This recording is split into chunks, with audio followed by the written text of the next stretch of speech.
And that concludes education and lifelong questions. And we will now move to the next item of business, which is Stage 3 proceedings on the Post-16 Education Scotland Bill. And in dealing with the amendments, members should have the bill as amended at Stage 2, the martial list, the groupings, and the division bell will sound and proceedings will be suspended for 5 minutes during the first division of the afternoon. The period of voting for the first division will be 30 seconds. Thereafter, I will allow a voting period of 1 minute for the first division after a debate. So members who wish to speak in the debate or any group of amendments should press the request to speak buttons as soon as possible after I call the group. Members should now refer to the marshalled list. And here we are. Right. So I call Group 1, which is Governance Consultation, and call Amendment 5 in the name of Neil Finlay, Group of Amendments 100, 16 and 76. Neil Finlay to move Amendment 5 and speak to all amendments in the group.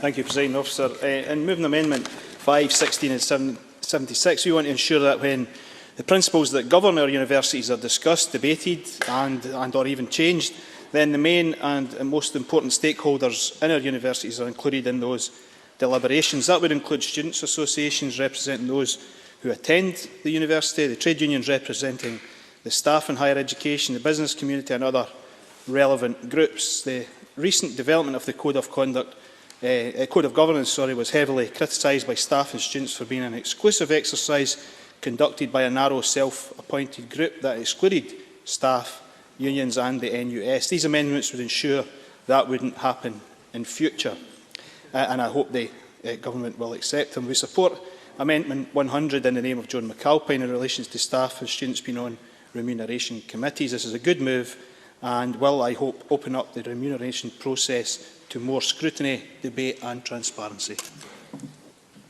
Thank you. And I call Joan McAlpine to speak to Amendment 100 and other amendments in the group, please. Thank you. This is a probing amendment which is supported by the National Union of Students who, like myself, are looking for reassurances from the Cabinet Secretary that he recognises the concern about the pay gap between senior management and workers in the university sector. In Scotland, the gap is a ratio of 16. The situation is out of step with Scotland's egalitarian education tradition. The pay differential in universities is higher than the public sector as a whole. It's a wider gap than between a four-star general and a private in the army, and it's wider than that between the NHS chief executive and a hospital porter. The average pay for a university principal is £240,000, which is far in excess of what the UK Prime Minister earns. This is all the more worrying when you consider that a recent NUS survey seemed to indicate that some universities in Scotland are not paying their lowest paid members of staff the living wage. The amendment does not seek to dictate the salaries of university principals. It seeks to ensure that staff and students are represented on the remuneration committees of the universities. From the start of this process, it was made clear by the Cabinet Secretary that it was not the Chair's job to rewrite the original von Prandzinski report, but rather to find a way to take his recommendations and apply them across the sector through a code. The consultation period on the draft code closed last week, and it's disappointing that the final code will not be published until after Stage 3 proceedings. I don't think I'm alone in thinking that the chairs of university courts who first gave evidence to the committee did not strike me as particularly conciliatory. Indeed, their position in consultation with other stakeholders did not inspire confidence at all. I was more encouraged by the constructive attitude of Sir Robert Smith, who at a later evidence session agreed to speak to the staff representatives about the code. As things stand, the proposed code makes no reference at all to staff and students in its discussion of remuneration, other than to note that remuneration panels should be careful not to agree severance packages which staff and students might find excessive. The code should go further than that. So in responding to my amendment, I would like the Cabinet Secretary to state what his position is on the presence of staff and students on remuneration panels and what message he would intend us to send to universities on the subject of executive pay. Like everyone else in this chamber, I'm very proud of the performance of our universities in their ranking in international league tables. At the same time, they must remember that they are in receipt of large amounts of public money, and that brings with it certain responsibilities. Universities in Scotland are not businesses, they are learning communities, and the staff and students are a key member of those communities who should be treated as such by management. Thank you. Many thanks. And before I call Liz Smith, I should have drawn to members' attention at the outset that we are tight for time today. So if we could have succinct speeches, that would be helpful. Liz Smith. Thank you, Deputy Presiding Officer. There is clearly a need to ensure that there is an effective balance between the accountability for public money and the autonomy enjoyed by colleges and universities to be responsible for the running of their own institutions. In our view, one of the reasons this bill has been fraught with so many difficulties has been the sharp division of opinion about this issue between the Scottish Government and the college and university sectors. They have seen the balance shift away too much to favour the Government and too much away from their own sectors. They have rightly questioned which structures of governance and academic accountability can best deliver the very high standards of further and higher education across Scotland, and how they can maintain their competitive edge when measured against the rest of the world. That competitive edge is directly linked to the abilities of colleges and universities to be innovative, diverse and flexible, and therefore they expect government to respond to policies which will enhance these characteristics. They do not expect a government to be interventionist, something that is very much against the international trends in further and higher education. They do not understand, and neither do the Scottish Conservatives, why there needs to be extensive legislation to change governance structures when we can find no evidence that the existing governance structures are undermining or in some way holding back educational outcomes for our students. They are puzzled when the main architect of the reform of governance tells them that the existing structures are largely working very well indeed, and yet they are told that there must be wholesale changes. That does not make sense. In particular, they worry deeply about the excessively prescriptive parts of the bill, which would see many governing bodies restrained in political straitjackets without the ability to respond so well to the educational needs of what is a very diverse and competitive setup. It is the sector's fears about the extent of that intervention, Deputy Presiding Officer, which has led the Scottish Conservatives to oppose a great deal in this section of the bill, and we will do so again by opposing Amendments 5, 116 and 76. Thank you very much. And I call Lee MacArthur. Thank you, Deputy Presiding Officer. As you say, we are tight for time, which is regrettable but not out of keeping with the way that this bill has progressed since it was introduced to Parliament. With that in mind, though, let me keep my remarks brief. I remain sceptical of the need for statutory underpinning for a code of good governance for our universities. I'm still of the view that this encroaches into the responsible autonomy of these institutions, which international evidence shows is a defining feature of the best performing universities worldwide. I welcome the fact that Mr Russell has backed down insofar as ministers will not now decree what constitutes good governance. This will fall to the Funding Council. However, I am not sure that the additional layer of consultation being sought by Mr Finlay is necessary. Joan McAlpine's Amendment 100, I think, reflects public concern about pay levels and pay increases for some of our senior academic positions, but runs counter, I believe, to corporate governance rules that remuneration committees should be composed of directors external to the organisation. Procedures on remuneration do need to be transparent and robust. Staff and students do need a genuine and effective say in remuneration decisions, but this, I believe, can be achieved through their enhanced roles within the governing body. Thank you. Cabinet Secretary. Thank you, Presiding Officer. I won't rehearse all the arguments that have been heard already, but suffice it to say that we have been endeavouring to develop and improve this bill by listening to the sector and listening to the opposition parties as we've moved through this process. And I think we have a series of amendments today that continue that process, and I'm pleased that it is taking place. When Neil Finlay tabled a very similar amendment at stage 2, that's Amendment 5, I agreed, as I go on agreeing, that consultation should be at the heart of the development of any governance standards adopted across universities. Progress has been made with that, and other changes to the bill have achieved that. And the Scottish Funding Council's existing duties allow for a sufficient level of consultation, which has also been improved by this bill. Now, the committee accepted that at stage 2.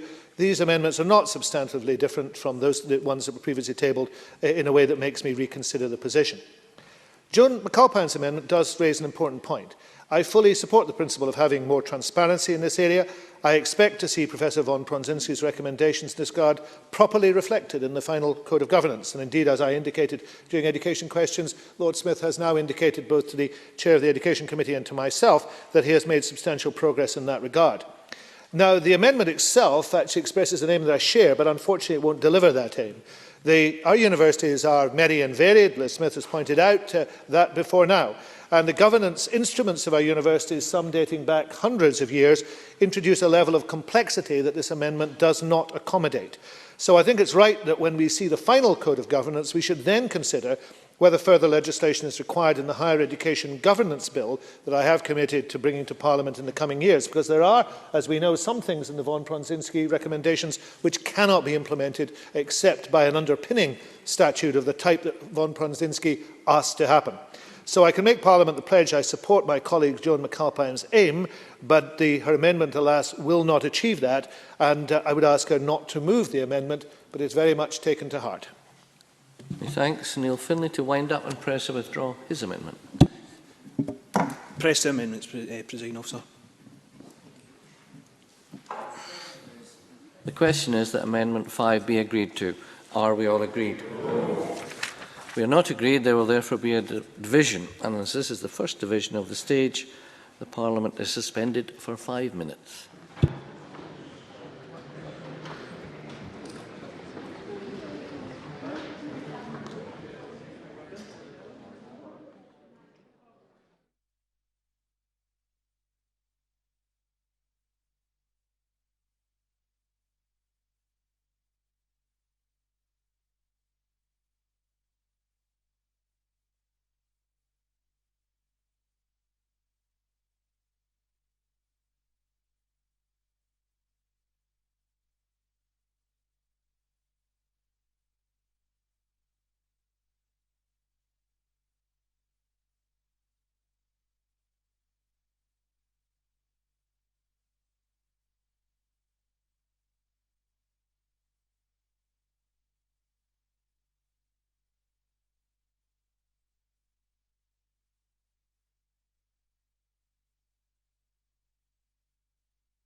Order. Members could resume their seats. There was no agreement on Amendment 5, therefore there's a division. Please vote now. This is a 30-second division.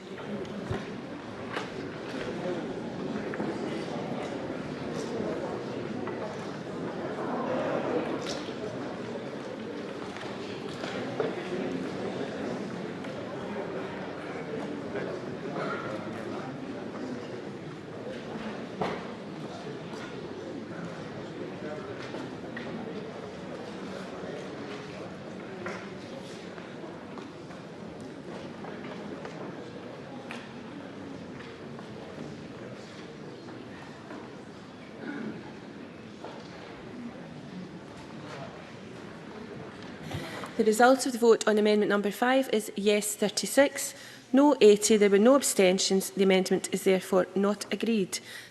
I call amendment 100 in the name of Joan McAlpine, which has already been debated with amendment 5. Can I ask Joan McAlpine to move or not to move? Not move, Presiding Officer. Thank you. Amendment 100 has been moved by Neil Findlay. I will now put the question on Amendment 100. The question is, Amendment 100 be agreed to. Are we all agreed? Parliament is not agreed. There will therefore be a vote. Please vote now. This is a 30-second division.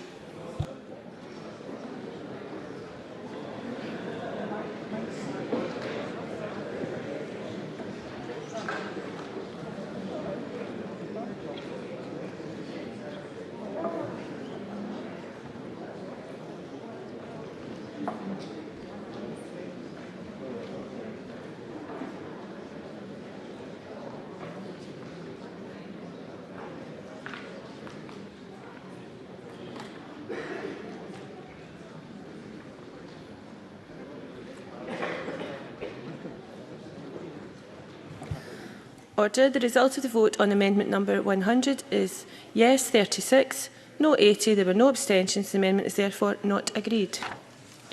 That brings us on to Group 2, Equalities, and I call Amendment 3 in the name of Jenny Mara, which is grouped with Amendments 4 and 80, and I ask Jenny Mara to move Amendment 3 and to speak to all amendments in the group. Presiding Officer, the Equality and Human Rights Commission announced this week that they are taking legal action against 9 Scottish public bodies for failing to meet their equalities duties. They are able to take this legal action under the Equalities Act that Labour drove through Westminster in 2010 and the Specific Duties 2012 that the SNP passed in Scotland to comply.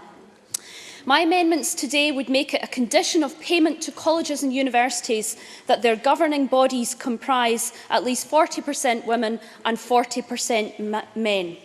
Currently, Presiding Officer, just 7 out of our 34 colleges have 40% women on their governing bodies, and just 1 of our universities meets that target. Now, this is the 6th set of gender quotas amendments I have moved in Parliament. 4 sets for the Police and Fire Bill, 2 for the Civil Justice Council and Legal Assistance Bill, and now twice in this bill. Each time, these amendments have been opposed by the SNP. Firstly, because they said they didn't agree with quotas. Now they say they agree, but they don't have the power to do it. Presiding Officer, the rhetoric may have changed, but the reality hasn't. The SNP are still not prepared to be bold for the women of Scotland. They say they have legal advice to back up their position, but we will never see it, and they will not tell us what it is. Presiding Officer, we have been here before. Order. The reality is we simply won't get a fair judgment until the policy is tested. If the government were truly committed to this policy, as the Cabinet Secretary has told me he is, they would have tabled their own amendment today, and it would have gone before the Lord Advocate to test. The Scotland Act is tested constantly. Private legal advice is not an excuse not to test the powers of this Parliament, so important to the SNP. Now, Labour will support Claire Adamson's amendment today. there is little to disagree with because it simply restates duties that Labour legislated for in the Equalities Act. But there is no doubt that we need to be more radical. This Parliament has seen some of its best legislation passed when it has united to test the powers of the Scotland Act. The smoking ban. Legal advice initially said it was ultra vires, but the government of the day took that risk and passed it into law. The lesson from the smoking ban is that the Scotland Act is fluid, and today we can take advantage of that flexibility to make a real difference to how our universities and colleges are run. We are not doing enough in Scotland to tackle the lack of gender representation. 80% of people on our public boards are men. Only 27% of university court members are women.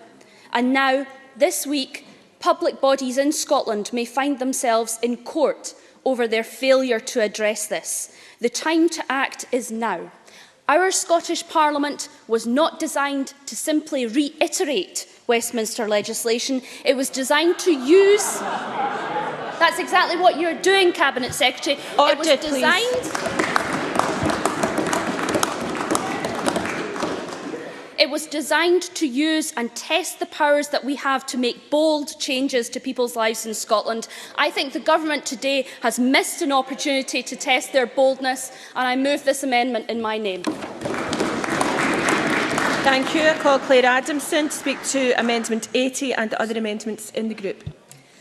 Deputy Presiding Officer, I have tabled this amendment today to address a critical issue that the committee considered during the evidence gathering on this bill.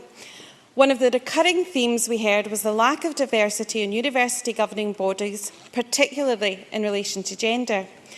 While this is clearly an issue in universities, my further research shows that the situation in colleges is not much better.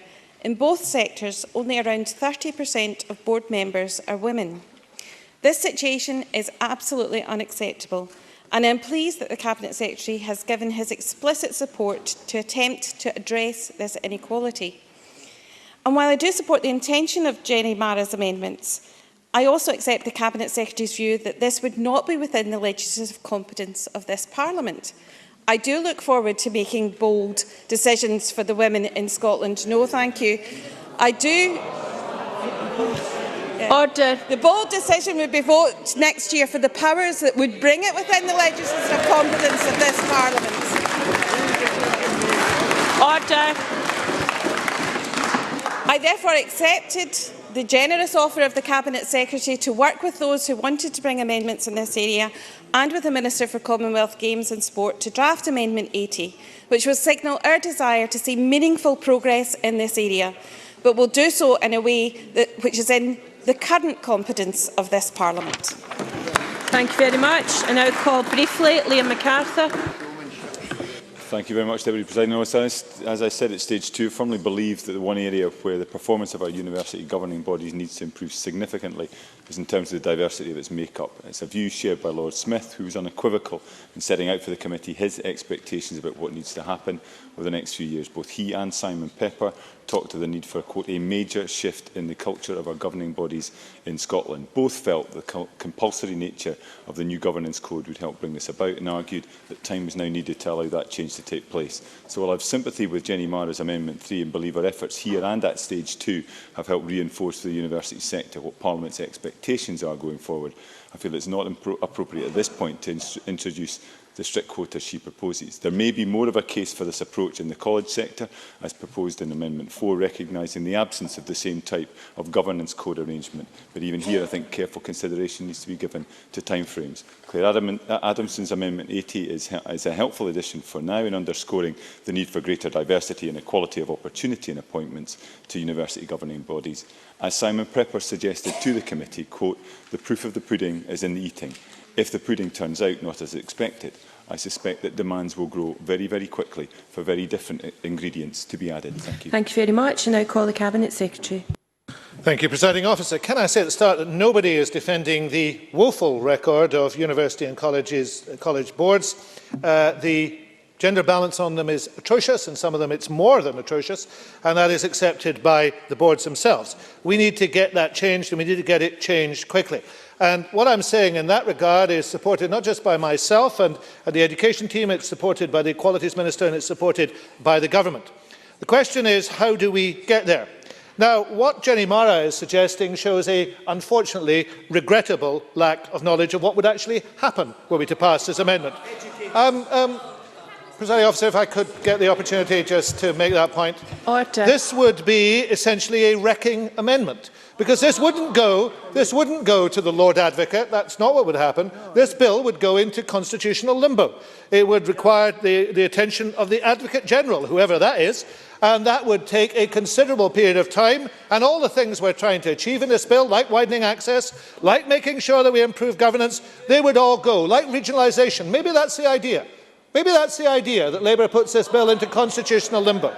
Because I have spoken to Jenny Mara on this matter, I have told her what the facts of the matter are, and I've indicated my support, and indeed the Equalities Minister has now sought the support of the leader of the Labour Party to get this matter, the responsibility of this matter, transferred to the Scottish Parliament. So Jenny Mara's fine nationalist rhetoric, she made a good job of it, Jenny Mara's fine nationalist rhetoric could be matched by actions. Instead of standing up and making a speech about what needs to change, she could vote for that change. The most effective vote for that change would be to vote yes next year. But even if she's not going to do that,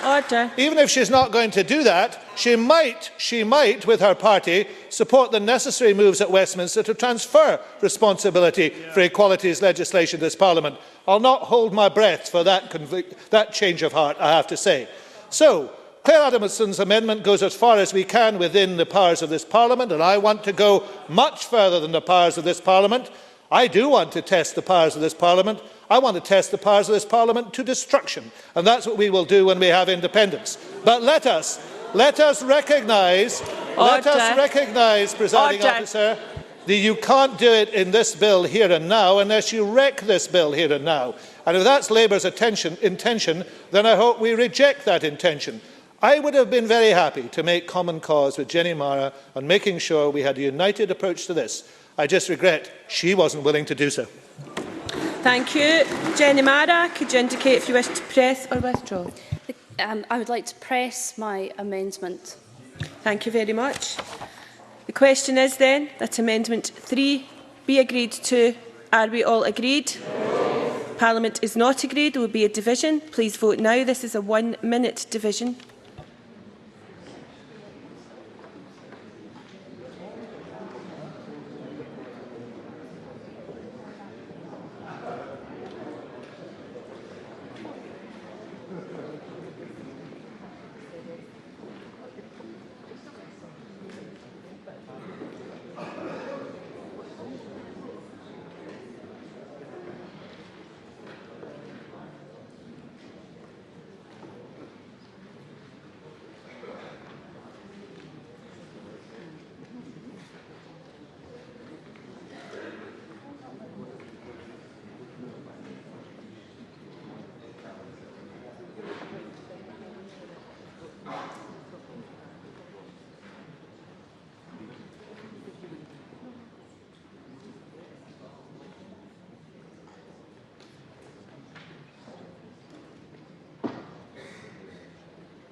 The result of the vote on amendment number 3 is yes 36, no 81. There were no abstentions. The amendment is therefore not agreed to. That brings us to Group 3, widening access, and I call Amendment 7 in the name of the Cabinet Secretary, grouped with other amendments shown in the groupings. Cabinet Secretary to move Amendment 7 and speak to all amendments in the group, please. Presiding Officer, this section is at the very heart of the bill, and during stage 2 we had a detailed discussion about provisions on widening access. Liam MacArthur in particular laid a number of amendments which I opposed at the time, as I felt they went too far in diluting the effectiveness of the provision. However, I think the entire committee agreed there was merit in some aspects of his proposals, so I have worked with University of Scotland and with the NUS to agree some small but important changes to this provision, which will make clearer the nature of the agreements between institutions and the Scottish Funding Council. Importantly, ministers will retain the power to drive the agenda, but universities, and this was a key point, with the agreement of the Council, will be able to go beyond that to extend agreements to other groups as they see fit. I think this strikes the right balance between respecting responsible autonomy, which of course we do, and ensuring progress in an area where the track record has left a lot to be desired. Further items in this amendment, the amendments in this group, the principles underlying Marco Biagi's Stage 2 amendments were eminently sensible. These updated versions widen the scope and therefore the benefit of his previous amendments, and I am happy to support them. I move Amendment 7. Many thanks. I now call Marco Biagi to speak to Amendment 21 and to other amendments in the group. Thank you, Presiding Officer. And I'll have to beg the indulgence of the Chamber in that I do have 6 amendments here. They come in 3 subgroups, so I'll outline each in turn.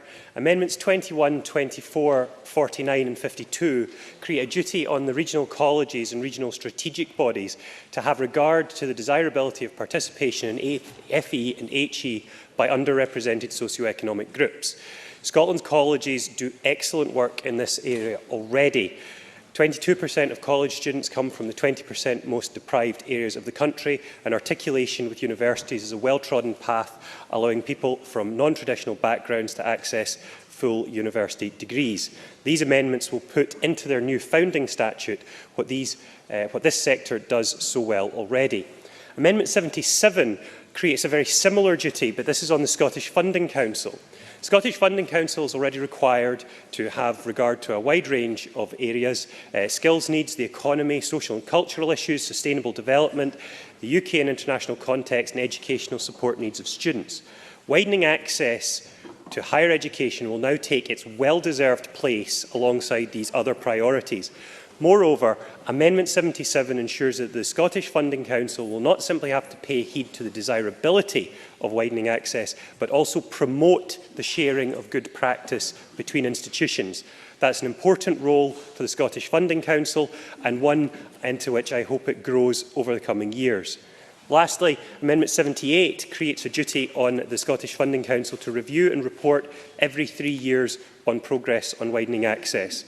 We have seen a lot of reviews in higher education in these islands, and in past years our student communities always anxiously watched when another one, Deering, QB, Brown, came along with questions that were always asked in such a way that the answer would always be more fees, more charges, more barriers.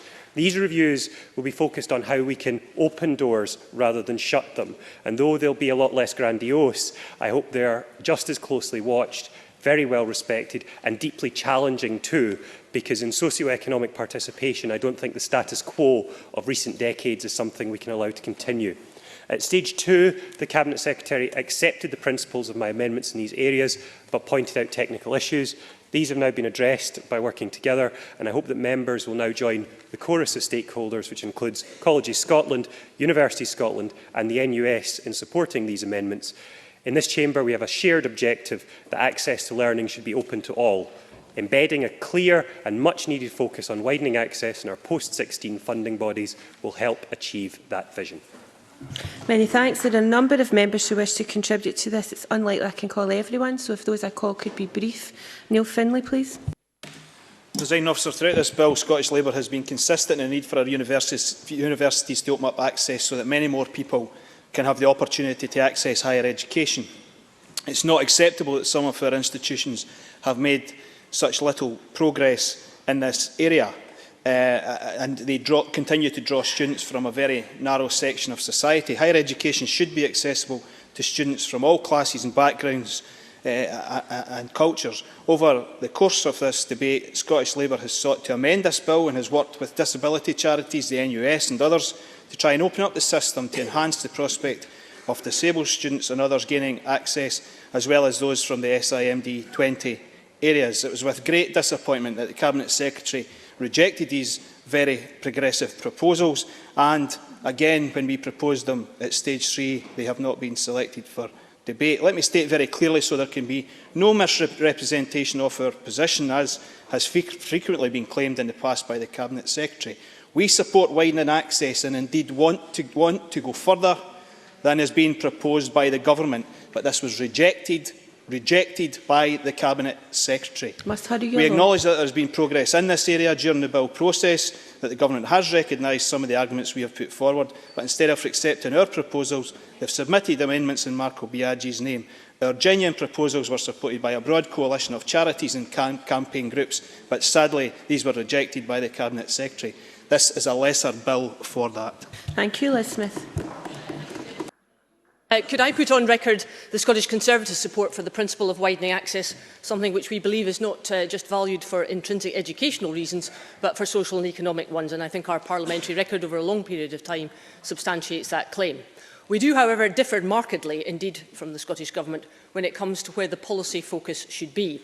And we remain very concerned about some of the unintended consequences of forcing universities to adopt prescriptive targets enshrined in legislation rather than be bound by what are successful outcome agreements. Indeed, we don't believe we'd ever been provided with an answer as to what additional benefits will accrue to universities from prescriptive legislation rather than from these outcome agreements. Our belief is that the policy focus should be on schools, far more than it should be on tertiary education.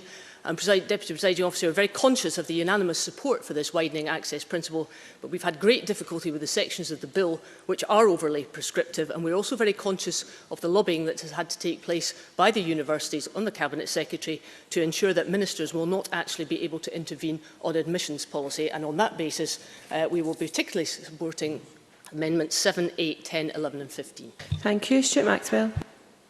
Thank you, Presiding Officer. I very much welcome these amendments from both the Cabinet Secretary and Marco Biagi. As the Cabinet Secretary said, this comes to the very heart of the bill. It's an extremely crucial part of the process and in fact underlies and underpins much of what we were trying to do in terms of getting this bill through. Of course, the amendments brought forward by Neil Findlay at stage 2 were comprehensively defeated, so it's not surprising they haven't come back here at stage 3.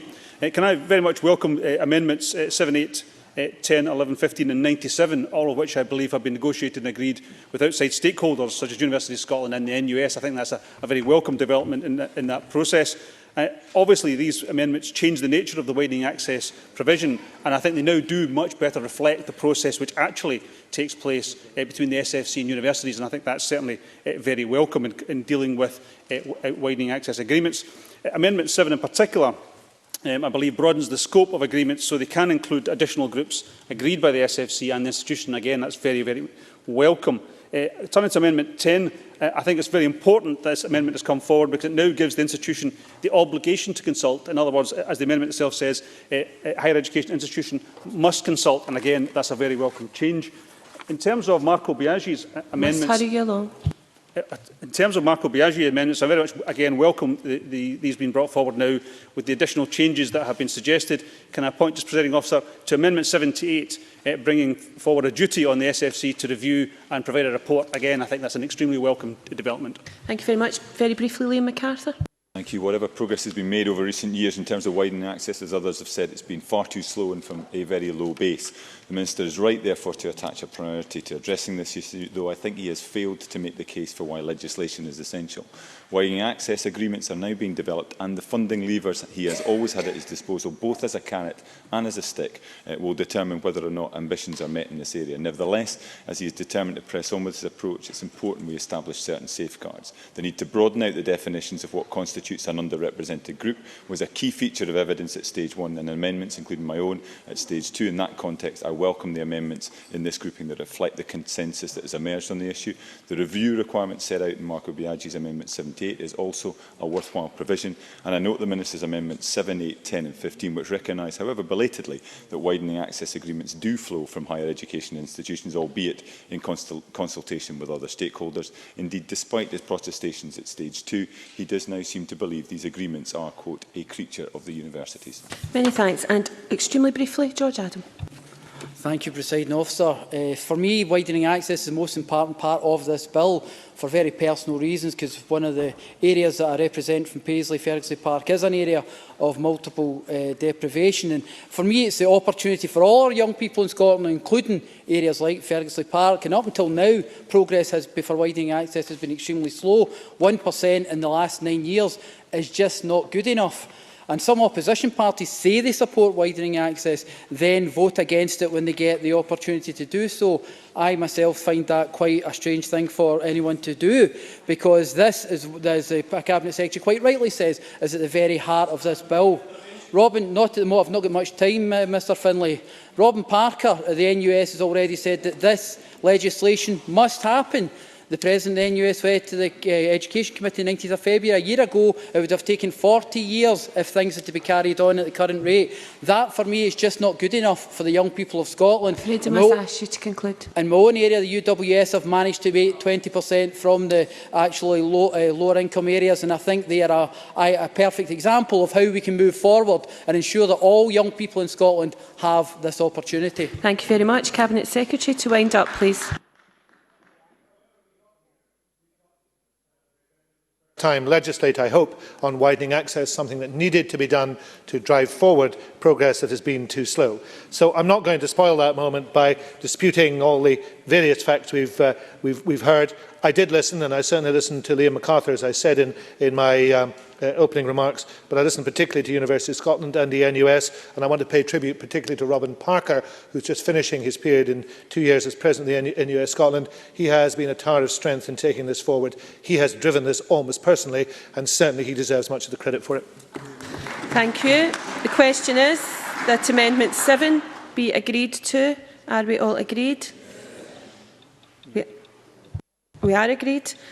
I now call Amendments 8, 10, 11 and 15, all in the name of the Cabinet Secretary and all previously debated. And I invite the Cabinet Secretary to move Amendments 8, 10, 11 and 15 en bloc. Moved en bloc. Thank you.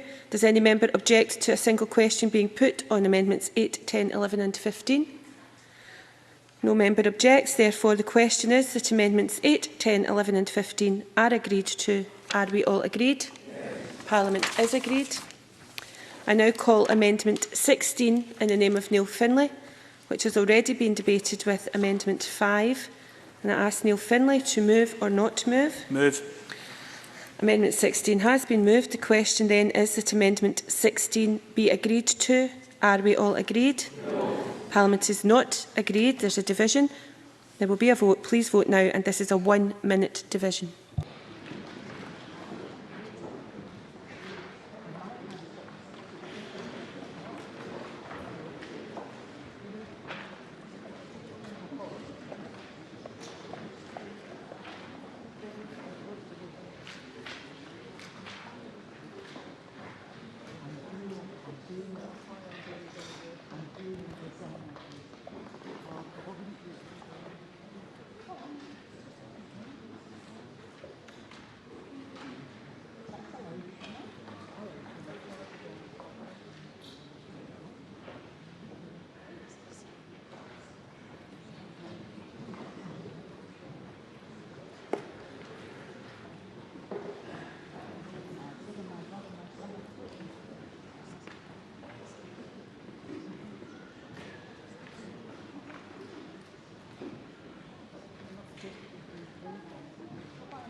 The result of the vote on amendment number 16 is yes 36, no 80. There were no abstentions. The amendment is therefore not agreed. That then brings us to Group 4, Regional Colleges and Regional Strategic Boards, Functions, etc. And I call Amendment 101 in the name of Neil Bibby, grouped with other amendments shown in the groupings. And I ask Neil Bibby to move Amendment 101 and speak to all amendments in the group. Thank you, Presiding Officer. I move Amendment 101. There are 21 amendments in Group 4 on the functions of regional colleges and regional strategic bodies. Amendments 101, 106 and 109 in my name seek to fully ensure that colleges engage with community planning partners in their areas. I put these forward at stage 2 and do so again today because I believe community planning partners should be consulted by colleges when decisions are taken. Colleges are a vital part of the community and should work with community planning partners where possible. As well as meeting the local community's general needs, it is vital that colleges meet the local area's economic needs. We have seen some concessions on this basis from the Government in terms of Amendments 17 and 45 from the Cabinet Secretary, and I hope we will see some in this area also.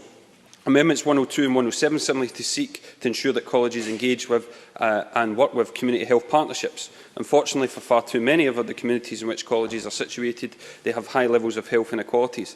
It's important that colleges consult community health partnerships and, where possible, work with them to resolve issues where there is an overlap between health and education services. I believe these are simple, reasonable and necessary amendments. My final amendments relate to regional colleges and regional strategic bodies having to consult transport providers that serve the area the colleges are situated in. They are important amendments, particularly given the regionalisation agenda. We are hearing more and more concerns about the prospect of courses not being available at local colleges due to them being moved to other campuses in the region. The committee has heard about construction courses being moved from Dalkeith and Midlothian to the other side of Edinburgh. Put simply, Presiding Officer, if these changes continue to happen, we fear then transport providers must be consulted. I have said many times that in my area, the West of Scotland region, I hear concerns regularly about the possibility of a lack of transport for people wanting to travel between Clydebank and Greenock. Such a situation would be very problematic indeed, and if this is the case in the West of Scotland and Edinburgh, then I'm pretty sure it will be repeated in almost every part of Scotland.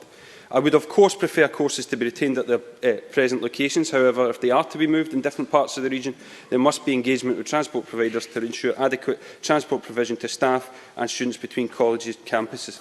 This is necessary in relation to the regionalisation agenda. Even if that agenda was not happening at the same time as this bill, it would make sense to consult and work with them, the transport providers that serve local colleges, and I believe the whole Chamber must support these amendments. Amendments 17 and 45 in the name of Mike Russell and related amendments are ones that I'm happy to support. I was surprised that references to local economic and social wellbeing were not included in the original bill.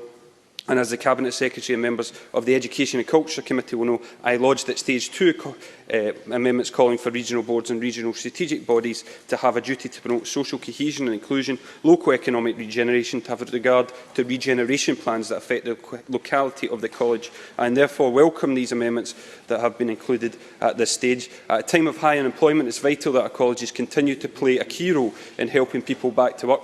There was, prior to Stage 2, a complete lack of a specific regional economic focus. We know different regions face different challenges and have different needs and priorities.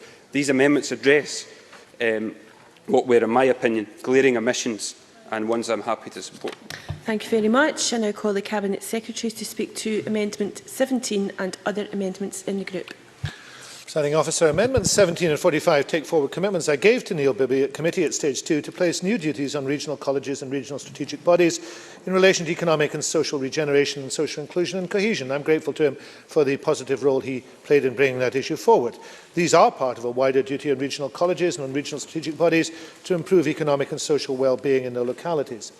Amendments 18, 19, 20, 22, 23, 46, 47, 48, 50 and 51 integrate local matters more generally into the bill. By that I mean skills needs, economic, social and cultural issues, local matters for the regional bodies to determine. National issues will be for the Funding Council in consultation with ministers, as is the case now. And I ask members to note that given the way the bill is constructed, this required a lot of amendments to deliver on one good idea, 9 in total. But I'm satisfied that that results in a better bill. Amendment 53 would align the consultation provisions in new Section 23K of the Further and Higher Education Scotland Act 2005 with similar provisions elsewhere in the bill. Amendment 119 would enable ministers to require information from a regional strategic body, a regional college or an assigned college, as they may reasonably require in connection with the exercise of the function under the same Act. Neil Bibby lodged identical amendments to 101, 102, 103, 106, 107, 108 and 109 at Stage 2, and I have already outlined at Stage 2 the good reasons why I can't support them.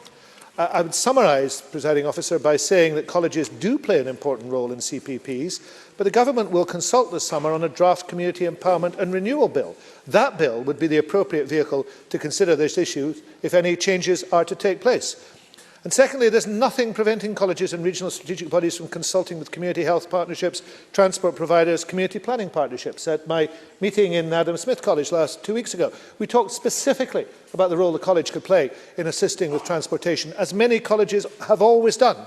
I see absolutely no reason to place a further statutory obligation on them to do so. Many thanks. Liam MacArthur.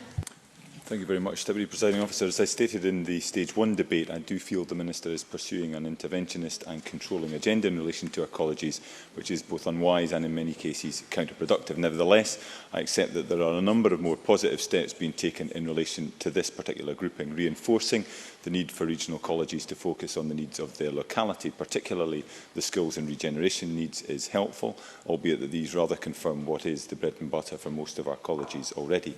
In terms of Neil Bibby's amendments, I was happy to support these at Stage 2. They helped make the point that government needed to expand its horizons in terms of those with whom there needed to be engagement within any given locality, notably in relation to the transport aspects of college mergers. However, I feel that these have now been overtaken by other changes made to the bill. Thank you. Thank you very much. I now ask Neil Bibby to wind up and indicate if you intend to press or withdraw. I have nothing to add, Presiding Officer, and I'll press my amendments.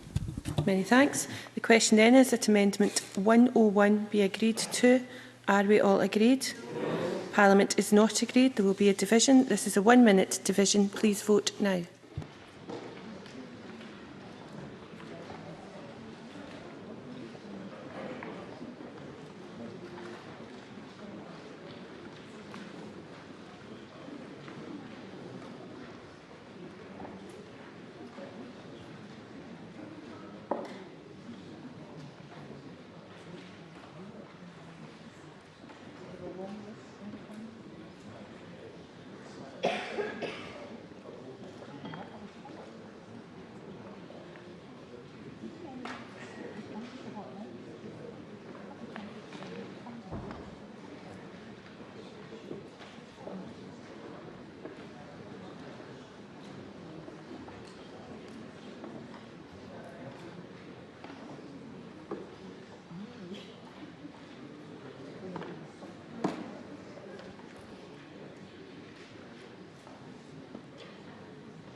The result of the vote on amendment number 101 is yes 37, no 80.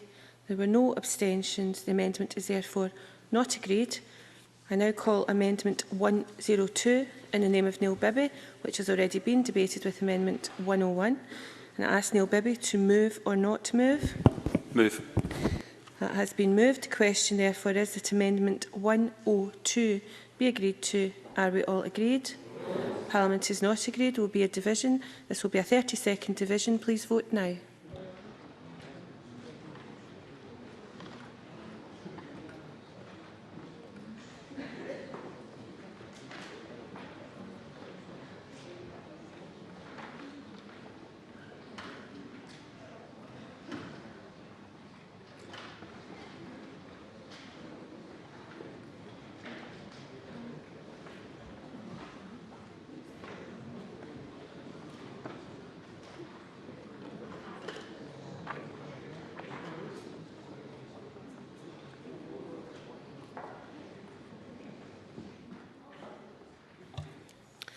The result of the vote on amendment number 102 is yes 37, no 78.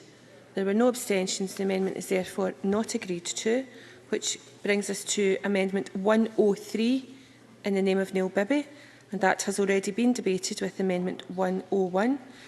Neil Bibby, to move or not move? Move. The member has moved the amendment.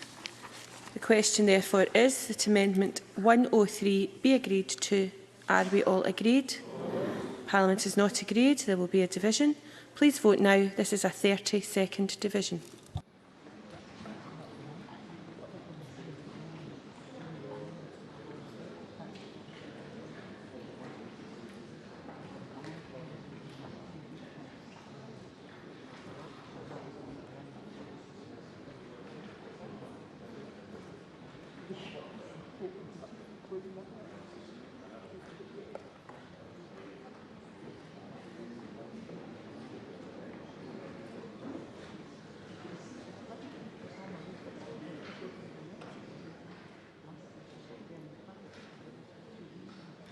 The result of the vote on amendment number 103 is yes 37, no 79. There were no abstentions. The amendment is therefore not agreed. I now call amendments 17, 18, 19 and 20, all in the name of the Cabinet Secretary and all previously debated.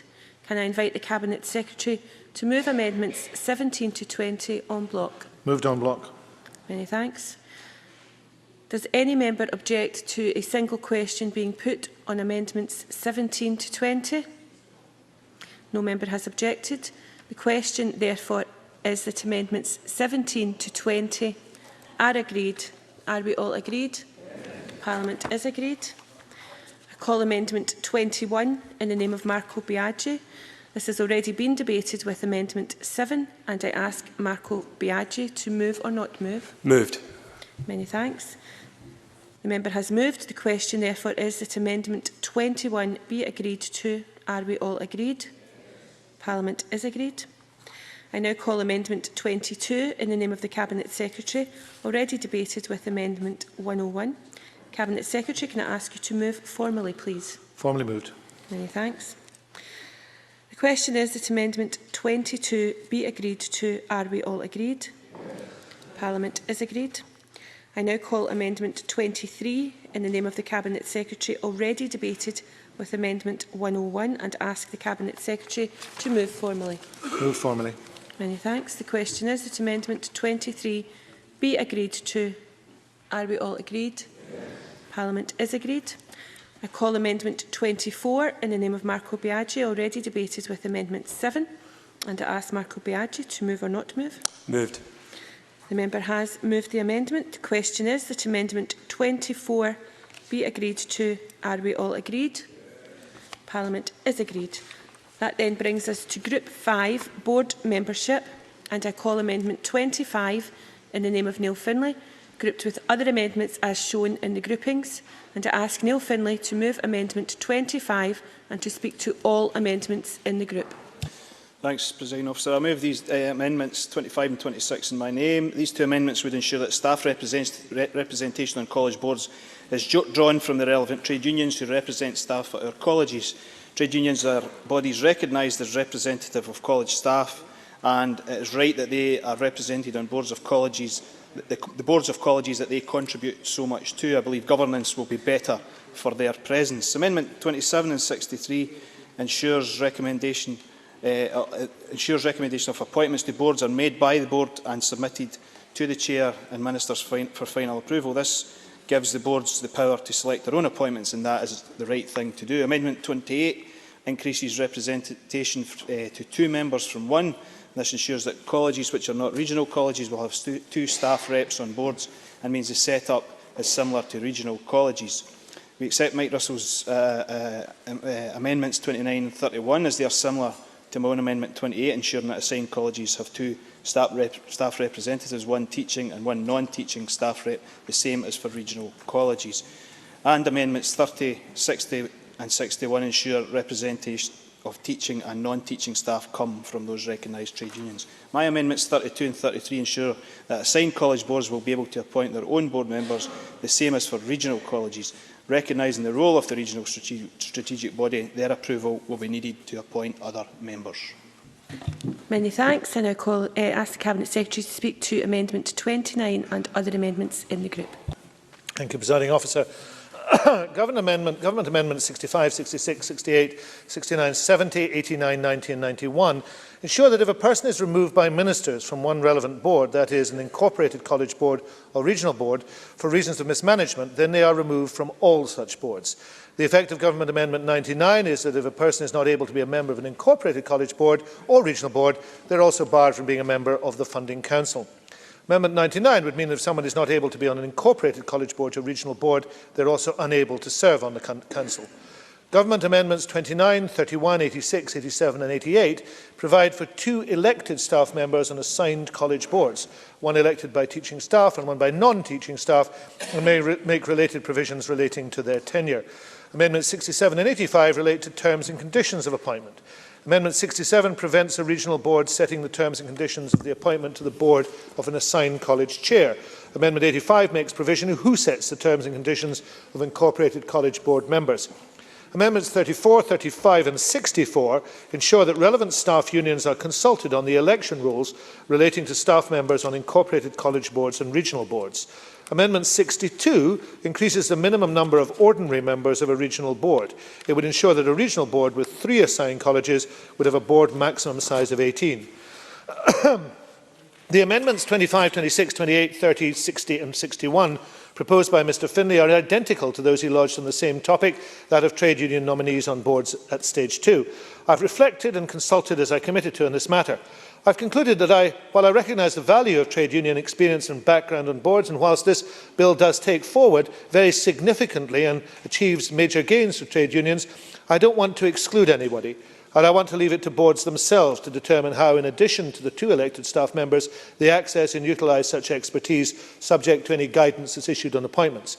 I'll consult on the appointments guidance as the bill would require me to do. Amendments 32 and 33 proposed by Mr Finlay take us back to an assigned college board being responsible for their own appointments, albeit with the regional strategic body's approval. If that is how regional strategic bodies want to work with their colleges, that's fine. But this should be a matter for regional strategic bodies to determine. That's the hierarchy the bill seeks to establish, and I will make that clear in the appointments guidance. Amendments 27 and 63 proposed by Mr Finlay prescribe a level of detail in this matter which I think is inappropriate for legislation. Thank you. I now ask Liz Smith to speak to Amendment 36 and other amendments in the group. Thank you, Deputy Presiding Officer. 2 of the great advantages of our college system, particularly since 1992, are its diversity and flexibility, and therefore the ability to respond to local needs. Since these features are clearly those which bring success to the college sector, it makes sense to ensure that the management of our colleges reflect that diversity and flexibility. That is why the Scottish Conservatives have been reluctant to see overly prescriptive changes to management structures and especially to board membership. For example, we would not wish to put in place any structures which, whilst allowing trade unions to be eligible for board membership, we actually exclude other staff who are not members of trade unions. Likewise, we believe that there has to be maximum consultation on board appointments, an appointments process which has the full transparency and the appropriate lines of accountability. So, for example, we prefer to see other member appointments for assigned college boards to be approved by the regional strategic body.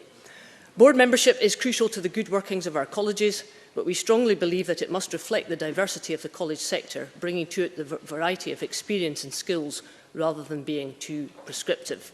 Amendment 36, we're very much of the strong opinion that colleges work best when there is clear collaboration between the different institutions and where there is similar collaboration between the different institutions, the Scottish Funding Council and the Scottish Government. That collaboration can only be effective if there is mutual trust between the different partners, and I use that word partner advisedly, and when the professional relationships are built upon consultation. Too often in this bill, the Scottish Government has sought to impose its will on colleges in a way that undermines that mutual trust. Amendment 36 therefore requires Scottish ministers, prior to making any transfer or new appointment of board members, which is obviously part of the transitional arrangements for new boards, to fully consult the existing board. That way there should be a process based on agreement rather than on the whim of government. Many thanks. Neil Bibby to speak to Amendment 112 and other amendments in the group, please. Thanks, Presiding Officer. Amendments 112 and 115, which is supported by Colleges Scotland, would prevent a board member from being barred permanently from holding office. A board member could be removed for a number of reasons, and while it may be justified the majority of the time, we have to be realistic and accept on occasions it may not. Is it therefore right to bar someone permanently?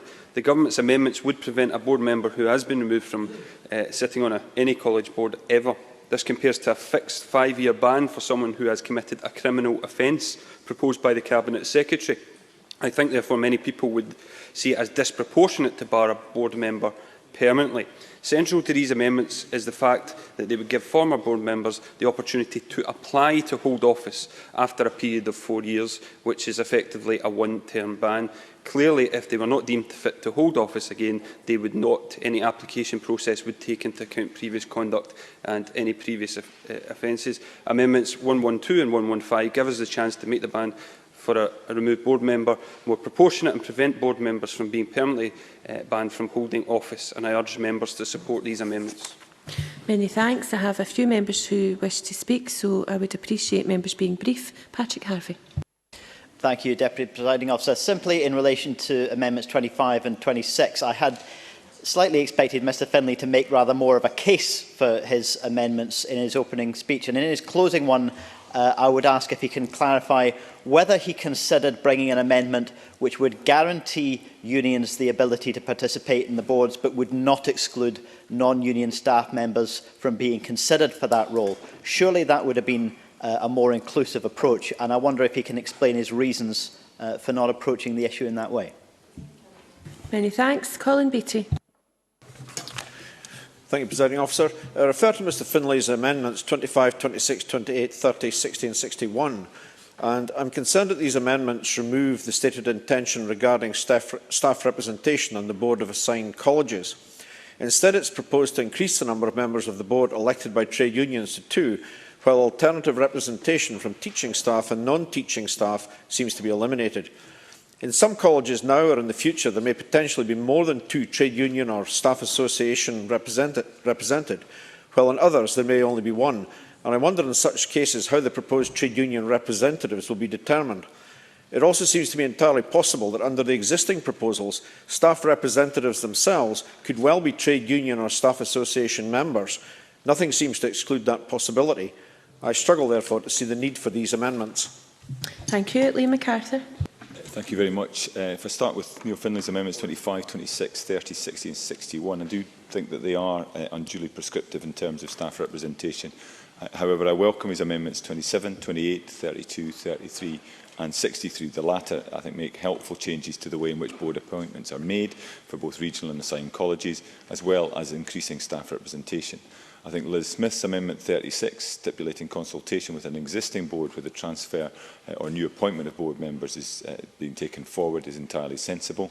Neil Bibby's Amendments 112, 115 also offer, I think, a pragmatic solution to dealing with instances where mismanagement has occurred, allowing for a suitable but not disproportionate period of exclusion and full transparency in terms of any future application processes. By contrast, the Minister's Amendments 89 and 90 and even 70 do seem rather open-ended. Most of the rest of the Minister's amendments, however, in this grouping I can support, though Amendment 85 I think could be improved by allowing other member appointments to assigned colleges to be approved rather than set by the Regional Strategic Board. Thank you. Many thanks, and I now ask Neil Finlay to wind up and indicate whether you intend to press or withdraw. No further comments in press. The member is pressing the amendment. The question, therefore, is that Amendment 25 be agreed to. Are we all agreed? No. Parliament is not agreed. There's a division. This will be a 1-minute division. Please vote now.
The result of the vote on amendment number 25 is yes 32, no 80. There were no abstentions.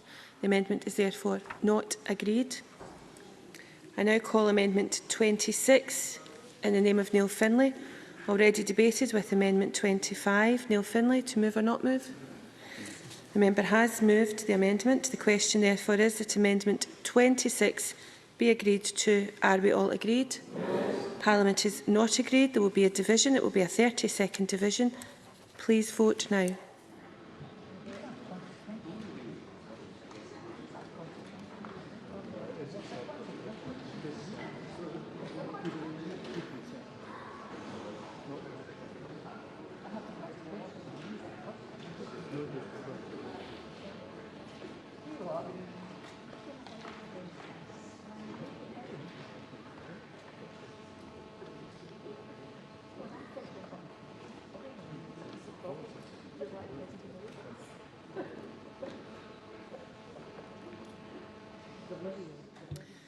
The result of the vote on amendment number 26 is yes 35, no 81. There were no abstentions. The amendment is therefore not agreed.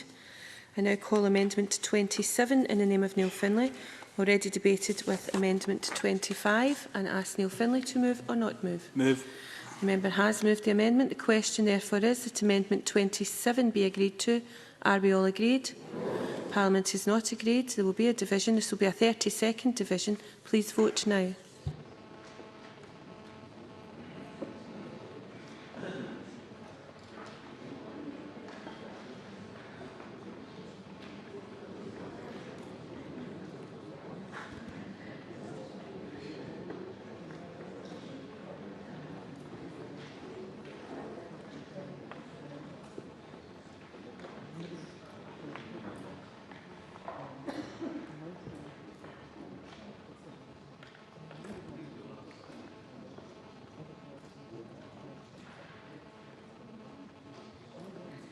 The result of the vote on amendment 27 is yes 52, no 64. There were no abstentions. The amendment is therefore not agreed. I now call amendment 28 in the name of Neil Finlay, already debated with amendment 25, and I ask Neil Finlay to move or not move. Move. The member has moved the amendment. The question therefore is that amendment 28 be agreed to. Are we all agreed? Parliament is not agreed. There will be a 30-second division. Please vote now.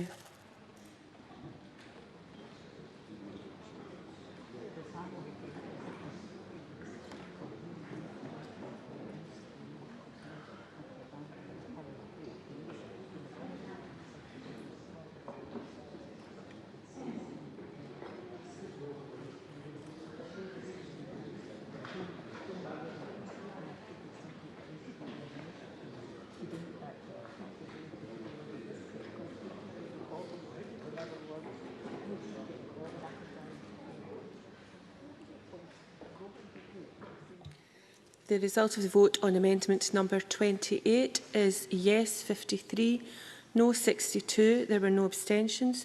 The amendment is therefore not agreed. I now call amendment 29 in the name of the Cabinet Secretary, already debated with amendment 25, and I ask the Cabinet Secretary to move formally. Move formally. Thank you. The question then is that amendment 29 be agreed to. Are we all agreed? Parliament is agreed. I now call amendment 30 in the name of Neil Finlay, already debated with amendment 25, and I ask Neil Finlay to move or not move. Move. The member has moved. The question then is that amendment 30 be agreed to. Are we all agreed? Parliament is not agreed. There will be a 30-second division. Please vote now.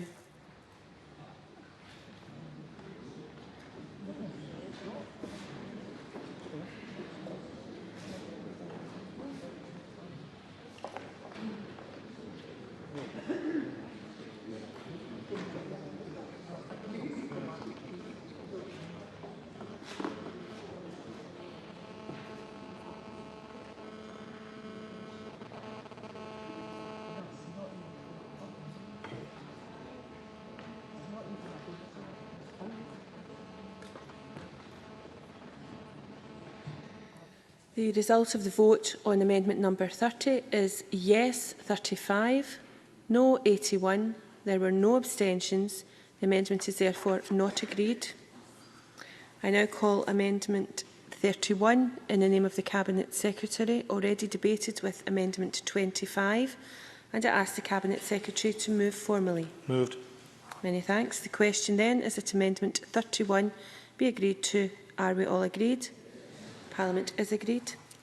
I now call amendment 32 in the name of Neil Finlay, already debated with amendment 25, and I ask Neil Finlay to move or not move. Moved. The member has moved. The question therefore is that amendment 32 be agreed to. Are we all agreed? Parliament is not agreed. There will be a 30-second division. Please vote now.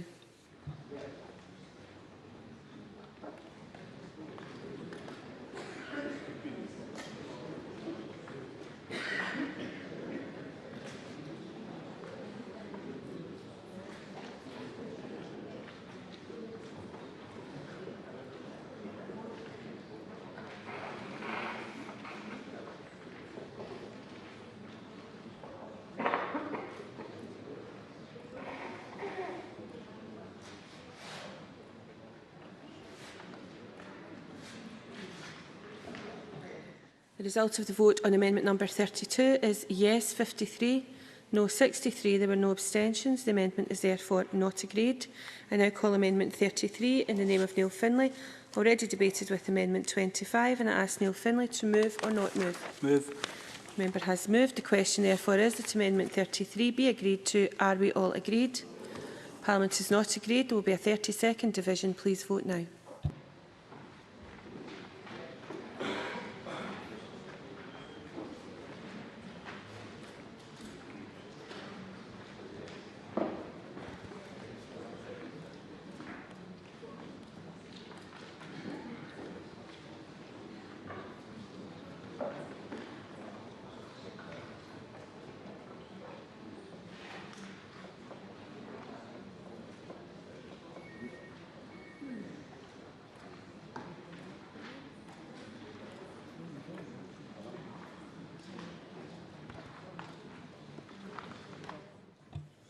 The result of the vote on amendment number 33 is yes 54, no 63. There were no abstentions. The amendment is therefore not agreed.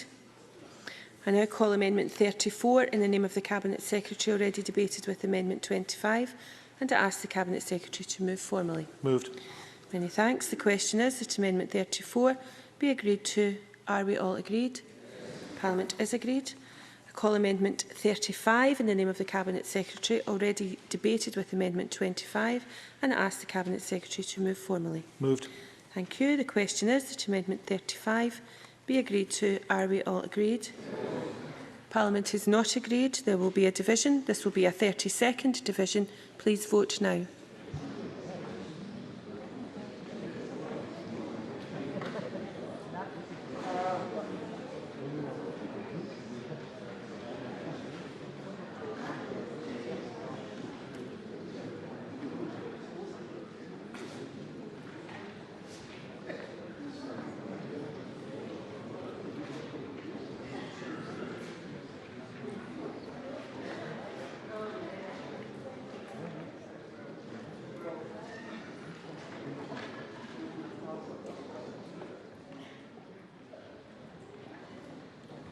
The result of the vote on amendment number 35 is yes 81, no 35. There were no abstentions.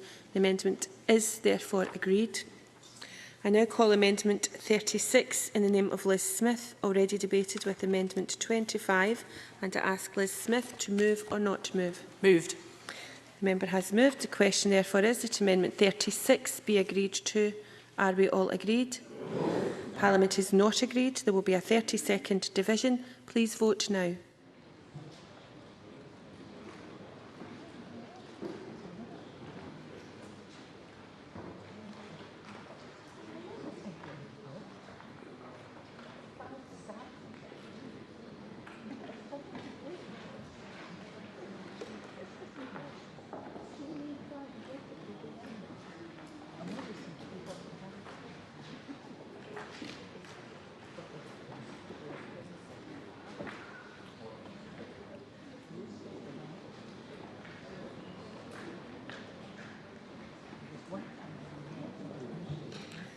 The result of the vote on amendment number 36 is yes 54, no 62. There were no abstentions. The amendment is therefore not agreed. And that then brings us to Group 6, Mismanagement. And I call amendment 37 in the name of Liz Smith, which is grouped with amendments 38, 39, 105, 73, 74 and 75. And I ask Liz Smith to move amendment 37 and to speak to all amendments in the group, please. Thank you, Deputy Presiding Officer. Obviously, there are relatively few situations where mismanagement occurs, but when it does, it is essential to ensure that the definitions are clear and that due process ensues. That is why at stage 2, the Scottish Conservatives brought forward amendments to introduce a similar code of governance to the enhanced one which will operate in the university sector. We believe that exactly the same principles are relevant and that if the code operates well, it should reduce further the instances of mismanagement. We are concerned, however, about the lack of clarity over what constitutes mismanagement and have brought forward some amendments to try to tighten up the definition. There must be consistency with the Code of Governance and its principles, and with evaluating all alleged instances of mismanagement, something that is not entirely clear in the bill as it stands just now. In this respect, we feel strongly that any attempt to remove board members should be set against that code of good governance. Amendment 37 ensures that serious or repeated breaches of the code provide grounds for removal, but does not confuse this with other instances of possible mismanagement. We had concerns that the current line contained in the bill in section 7, page 8, line 29, when it talks about board members failing to discharge their duties. It's too open-ended and open to different interpretations, so Amendment 38 seeks to remove that line. We also believe that any orders by Scottish ministers to remove board members should be subject to the consultation with the Scottish Funding Council, since this reflects a more open process of discussing whether or not the College has not been able to fulfil the conditions set out by the Scottish Funding Council. Amendment 39 is specifically designed to ensure that there is this consultation and that there is a safeguard in terms of allowing for careful and independent scrutiny of any situation where there is an alleged serious or repeated breach of the code. With regard to Amendment 73, currently the bill allows ministers to argue that repeated or serious breaches of any condition of grant provide grounds for removal. That could include, for example, outcome and agreements not being met. If a college breaches its target in this way, financial penalties result. Given that the Code of Governance is being introduced as a condition of grant, it will fall within that provision as well. This amendment would ensure that the only condition of grant for which the serious or repeated breaches could result in removal from the board would be those which relate to the Code of Governance. Amendment 74 removes the line which refers to boards failing to discharge its duties properly and which we consider to be too vague and open to interpretation, if not abuse. Amendment 75 secures the important safeguard of ministers being required to consult with the Scottish Funding Council before appointing another board member. I move the amendment in my name. Thank you very much. Now call Neil Bibby to speak to Amendment 105 and other amendments in the group, please. Thank you, Presiding Officer. When ministers aim to give themselves more powers to fire board members of public bodies, we need to consider what safety mechanisms there needs to be in the legislation. As the Colleges Scotland briefing states, Mike Russell has sought to extend his powers to remove board members. This will include potential removal for breaches of any condition of grant, for example, target set and outcome agreements, and for failing to discharge their duties. I believe it is therefore more than reasonable that further action is taken to appropriately limit these powers. I support the amendments in Liz Smith's name 37 and 73, which would limit such powers to breaches of the Code of Governance as a cause for possible removal, and 38 and 74, which would remove broad ministerial powers for removal on failing to discharge duties. My own Amendment 105 calls for the establishment of an independent panel to review decisions to remove board members. I think this area of the bill is one where there is a particular unease about. It has been put to me even last week that there could have been a role for the Standards Commission if there is dissatisfaction about conduct, as I understand they already have a statutory role in the oversight of college governance. Some sort of safety mechanism should be in place if a member of staff is removed. They have the right to appeal, so it is reasonable that a board member should have the same right if they are removed by the Cabinet Secretary. I would expect the Cabinet Secretary to think that was reasonable, and I'd be disappointed if he did not. The fact is that the Cabinet Secretary's judgment could be called into question in certain circumstances, and we all know it has been called into question in the past. In taking evidence, we heard concerns about the level of ministerial control. Although I hope that the Cabinet Secretary's judgment would be sound in such situations, I also hope that members will support Amendment 105 to allow an independent appeal panel to review decisions to remove board members. That would reassure people who might find themselves in that position. The Cabinet Secretary said at stage 2 that the amendment is not necessarily desirable, but I think if you are a former board member in such a position, you would find the provision necessary and desirable. The option of a judicial review would be costly and a time-consuming exercise. We also welcome Amendments 39 and 75, which would introduce a requirement for the Scottish Funding Council to be consulted on any proposed removal. It is important that these assessments are made more objectively. Many thanks. Liam MacArthur. To which I would lend my support in this section, namely 39 and 75. As I've said in earlier proceedings, I remain concerned at the extent and range of powers over our colleges that the Cabinet Secretary feels need to be vested in his hands. his wholly regrettable spat with the former chair of Stowe College at the end of last year provided a disturbing insight into the frustration Mr Russell obviously feels at his lack of hiring and firing powers. Along with Amendments 37 and 38, which would link any decision to remove a college board member to the Code of Governance rather than the more open-ended and potentially subjective discharge of their duties requirement, Amendments 39 and 75 would require any ministerial order to this effect to be subject to consultation with the Funding Council. If nothing else, this would give some reassurance that any action was not being taken for merely personal or even political reasons. I would also like to offer my support to Neil Bibby's amendment. This revisits an issue that was touched upon at the end of yet another long and rather tetchy committee session at stage 2. I got the impression that the Cabinet Secretary was not unsympathetic at that stage to the need for there to be an appeal mechanism in instances where board members have been removed. I may have misread this, as there is no alternative amendment from the Government as far as I can see. But even if Mr Russell were to accept the case being made by Liz Smith and myself for wider consultation on such orders, I think there is still a strong argument for a right to appeal to be available to those subject to ministerial dismissal, and I look forward to hearing what the Cabinet Secretary has to say. Thank you very much. Cabinet Secretary. Thank you, Presiding Officer. I am, Presiding Officer, minded to support Amendment 39, despite Mr MacArthur trying to talk me out of it, because the reality is I was sympathetic at the time of Stage 2, and we have suggested an amendment, which is a College of Scotland amendment, which I'm happy to support. But let me just talk about why. The Griggs Review recommended and I quote, the removal of the chair and or board if they do not fulfil the required outcomes. That is the Griggs Review. And Amendments 37, 73, 38 and 74 would unduly restrict the powers to remove board members, taking us back towards provisions that are largely process-focused, which is what we have now. Adherence to any code of governance would be a condition of grant, so the bill already provides a mechanism for removing board members if members fail to deliver on the code. But it's not the only type of condition of grant. Outcome agreements would, for example, be terms and conditions of SFC grant to regional colleges and regional strategic bodies. Serious or repeated breaches of an outcome agreement would therefore be grounds for the removal of board members. In its written evidence to the Education and Culture Committee, West Lothian College summed the issue up well. Said, the board notes the introduction of ministerial powers to remove chairs and other members for reasons of failure in addition to mismanagement. The board reiterates its view it has no difficulty with being audited against a set of agreed outcomes.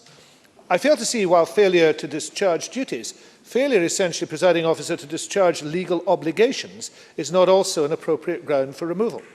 Now, I have some sympathy for Amendment 105. I have some sympathy for the idea, but Amendment 105 has no detail at all. It is not clear how recourse to an independent review panel would sit alongside existing mechanism of parliamentary scrutiny. Nothing is clear from the amendment. Amendments 39 and 75, however, in the name of Liz Smith, supported by Liam MacArthur, in my view, provide a much better way to achieve an independent look, consultation with the SFC before an order can be made. And this is an amendment which is supported by Colleges Scotland. So I would urge members to support Amendments 39 and 75 and to reject the rest. Thank you. Liz Smith, to wind up and press to withdraw your amendment. Very briefly, Deputy Presiding Officer, I am grateful for the support given to some of these amendments, particularly to 39, which I do consider to be very important. I think, Cabinet Secretary, there is a concern about mismanagement and its definition, and I think you are very conscious of the concerns that have been raised throughout the evidence about what discharging duties actually does mean.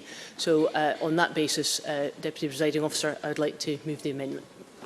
Thanks. So the question is that Amendment 37 be agreed to. Are we all agreed?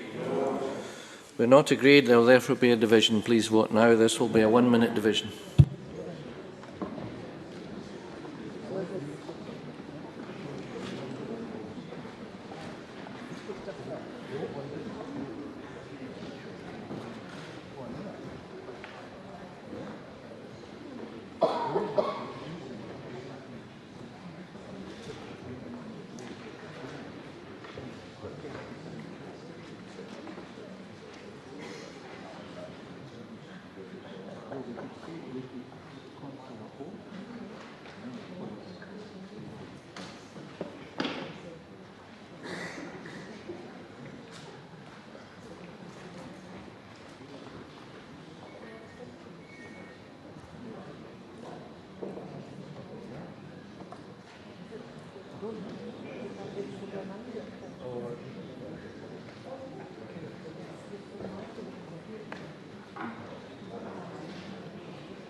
And the result of the vote on amendment number 37 in the name of Liz Smith is yes 53, no 63. There were no abstentions and the amendment is therefore not agreed.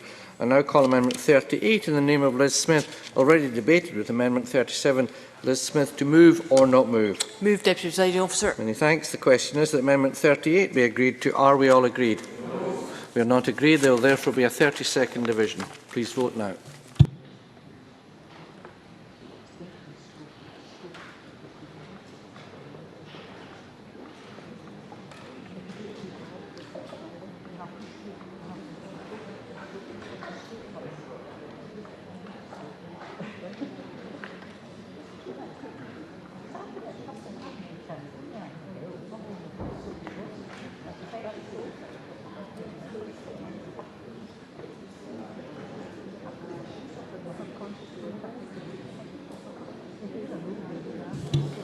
The result of the vote on amendment number 38 in the name of Liz Smith is yes 53, no 63. There were no abstentions. The amendment is therefore not agreed. I now call amendment 39 in the name of Liz Smith, already debated with amendment 37. Liz Smith, to move or not move? Moved. Many thanks. So the question is that 39 be agreed to. Are we all agreed? Yes. We are. I now call amendment 105 in the name of Neil Bibby, already debated with amendment 37. Neil Bibby, to move or not move? Many thanks. So the question is that amendment 105 be agreed to. Are we all agreed? No. We are not agreed. Therefore, there will be a 30-second division. Please vote now.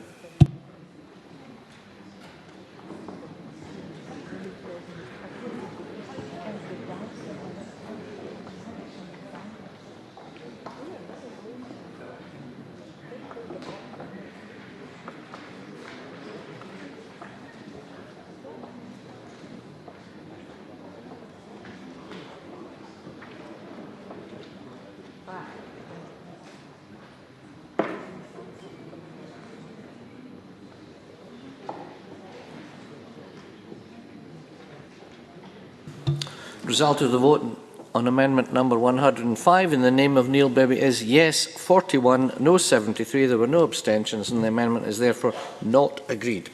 We now move on to Group 7, which is designation of regional boards and assigned colleges. And I call amendment 40 in the name of the Cabinet Secretary, grouped with amendments 41, 42 and 43.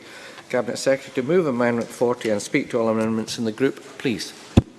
Presiding Officer, Amendment 40 would remove the entry establishing a regional board for Aberdeen and Aberdeenshire colleges, because the colleges in the region are now proposing to merge, and that is an indication of the progress that has been made since the bill was first lodged. Amendment 41 would require the Funding Council to propose or agree to the removal of a college from the list of bodies eligible for Funding Council funding. That's to ensure that the Council is satisfied that proper arrangements are in place for a multi-college region before stepping away from the funding process for assigned colleges. Amendment 42 is consequential to amendments made at stage 2 that give the Funding Council the role to propose or approve colleges new to public funding when assigned to a regional strategic body. Amendment 42 adds regional strategic bodies, where they exist, to the list of those to be consulted before an order is made under a new section 7C to assign colleges. Amendment 43 corrects a cross-reference to the relevant order-making power. And I move Amendment 40. Thank you. As no member has requested to speak, would you like to wind up as well, Minister? I think I'll pass on that. Excellent. The question is that Amendment 40 be agreed to. Are we all agreed? Yes. We are. Now call Amendments 41, 42 and 43, all in the name of the Cabinet Secretary and all previously debated. I invite the Cabinet Secretary to move Amendments 41 to 43 en bloc. Moved en bloc. Whether any member objects to a single question being put on Amendments 41 to 43. And as no member has objected, the question is that Amendments 41 to 43 are we all agreed to? Thank you. Now move to Group 8, Other Regional Strategic Bodies, Terms and Conditions of Funding, and call Amendment 44 in the name of Liam MacArthur, grouped with Amendments 95 and 96. Mr MacArthur to move Amendment 44 and speak to all amendments in the group, please. Thank you, Presiding Officer. My Amendment 44 returns to another issue I raised at stage 2 and where I think there is common ground between myself and the Cabinet Secretary, indeed with members from across the Highlands and Islands region. It has generally been accepted that the prior existence of the University of the Highlands and Islands, the unique way in which it is structured and delivers further and higher education through a range of campuses across the largest and most rural of Scotland's regions, sets it apart from the other institutions. It is not surprising, therefore, that special attention has been required to deal with the way in which this bill impacts and interacts with the UHI and its various colleges, all of which who are already highly networked, but each of which is critically important for the local economy and community in which it is based. As I said at stage 2, and as was well argued by the chairs of Perth and Murray colleges in their evidence to the committee, the Highlands and Islands will be the only region to be managed by a non-FE body, with the UHI Court having been designated the regional strategic body for delivering FE. While an FE board will operate as a subcommittee, concerns clearly remain that the potential for future difficulties to arrive in terms of funding and governance arrangements exist. Assurances to date from the Minister and from the UHI Court have been insufficient to fully address these anxieties, and further safeguards are being sought by a number of the colleges concerned. That is what my Amendment 44 seeks to do, protecting the structures and, importantly, the flow of funds, while also attempting to take on board problems with the wording that arose at stage 2. That said, I am grateful to Mr Russell for his willingness to engage constructively with me and other members on this issue, and I certainly accept that his own amendments 95 and 96 are a genuine attempt to try to draw a line under this matter. I will listen closely to what he has to say in his remarks before deciding whether or not to press my own amendment, but thank him in the meantime for the approach he has taken on this aspect of the bill, at least. Thank you. Thank you. Now call on the Cabinet Secretary to speak to Amendment 95 and other amendments in the group, please. Thank you, Presiding Officer. Highland members, of which I am one, and therefore I declare that interest, are, I think, aware of the correspondence on this matter, which has been going on for some time, and a number of Highland members have met with colleges in their own area as part of UHI to discuss this issue. Amendment 95 gives a power to Minister to impose terms and conditions to require regional strategic bodies to comply with specified matters before they receive funding from the Funding Council. That addresses specifically the issue that is raised in the UHI circumstances. This provides parity with the power that's already in the bill in relation to funding to institutions. Amendment 96 is a technical amendment, links to Amendment 95, has the effect of restricting the power, so it can only be used to set terms and conditions that relate to regional strategic bodies as a group rather than any particular one. This is very technical, and I support the objectives that Liam MacArthur has in Amendment 44, but I do consider, after a great deal of consultation, and Amendment 93 and the linked amendments, and we'll discuss Amendment 93 in the final group, is a more effective and lasting mechanism to achieve these objectives. Amendment 44, which is, I think, well-intentioned, I can understand where it comes from, doesn't actually give the Funding Council any additional powers it doesn't already have. Amendment 93 will regularise that situation. Amendment 93 is supported by Colleges Scotland. I think whatever we do, and I hope Amendment 93 is the right way to do it, whatever we do will provide support and succour to the Highland colleges and a degree of reassurance about this matter, which the Highland colleges want, and I think has been supported, as far as I'm aware, by every Highland member in these chambers. So I would ask Mr MacArthur to withdraw Amendment 44, and certainly the amendments I'm proposing will take care of that matter, something that we all support. I call Liz Smith. Thank you, Deputy Presiding Officer. Could I add our support in principle to the amendments in this group? UHI is a unique institution, and we've been very conscious of the concerns that have been raised by the individual colleges. I'm grateful to the Cabinet Secretary and to other members in the Chamber who have worked hard to try to resolve this issue. It's perhaps not surprising because UHI is such a unique institution that it's been difficult, but I think we are making progress. So we're very happy to support these amendments. Thanks. I now call on Liam MacArthur to wind up and press to withdraw his amendments. Thank you, Deputy Presiding Officer. I think in light of the Cabinet Secretary's remarks, I mean, this will be an issue that we will maintain a watching brief on, but I think we've probably done as much as we can through the Amendment 93 that will be hopefully passed later on that basis. I don't intend to move my Amendment 44. Much. I invite any other member who wishes to move Amendment 44 to do so. Thank you. Does any member wish to object to Mr MacArthur withdrawing his amendment? No. Right. So we'll now call Amendments 45, 46, 47 and 48, all in the name of the Cabinet Secretary and all previously debated. I'd invite the Cabinet Secretary to move Amendments 45 to 48 on block. Moved on block. Thank you very much, and ask whether any member objects to a single question being put on Amendments 45 to 48. And as no member has, the question is that Amendments 45 to 48 are agreed to. Are we all agreed? Thank you. Now call Amendment 49 in the name of Marco Biaggi, already debated with Amendment 7. Mr Biaggi, to move or not move? Moved. Thank you. So the question is that Amendment 49 be agreed to. Are we all agreed? We are. Thank you. I now call Amendment 50 in the name of the Cabinet Secretary, already debated with Amendment 101. Cabinet Secretary to move formally, please. Moved. Thank you. The question is that Amendment 50 be agreed to. Are we all agreed? Thank you. Call Amendment 51 in the name of the Cabinet Secretary, already debated with Amendment 101. Cabinet Secretary to move, please. Moved. The question is that Amendment 51 be agreed to. Are we all agreed? We are. Thank you. Call Amendment 52 in the name of Marco Biaggi, already debated with Amendment 7. Mr Biaggi, to move or not move? Move. Thank you. The question is that Amendment 52 be agreed to. Are we all agreed? Thank you.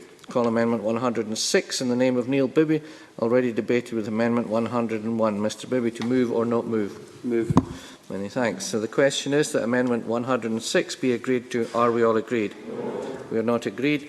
There will therefore be a division, and this will be a 1 minute division. Please vote now.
The result of the vote in amendment number 106 in the name of Neil Bibby is yes 37, no 78. There were no abstentions and the amendment is therefore not agreed.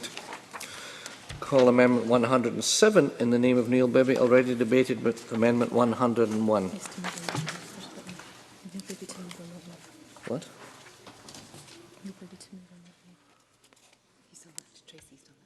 Thank you. I'm calling.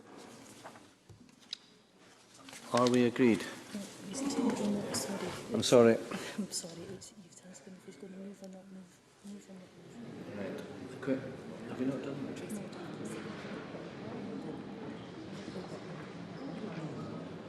Mr. Biddy, move or not move amendment 107, please. I think I'll move it. Thank you. Many thanks. That's a relief. The question is that amendment 107 be agreed to. Are we all agreed? There will therefore be a 30-second division. Please vote now.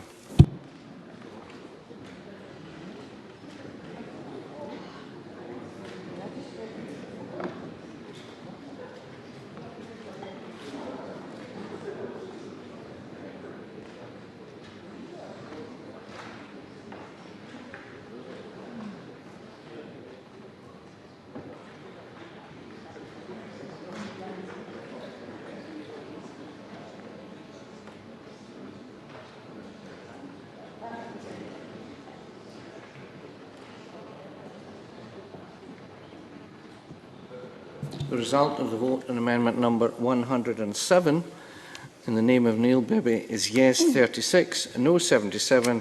The amendment is therefore not agreed. I call amendment now in the 108 in the name of Neil Bibby, already debated with amendment 101. Mr Bibby, to move or not move? Thank you. So the question is that 108 be agreed to. Are we all agreed? No. We are not agreed. There will therefore be a division. A 30-second one. Please vote now.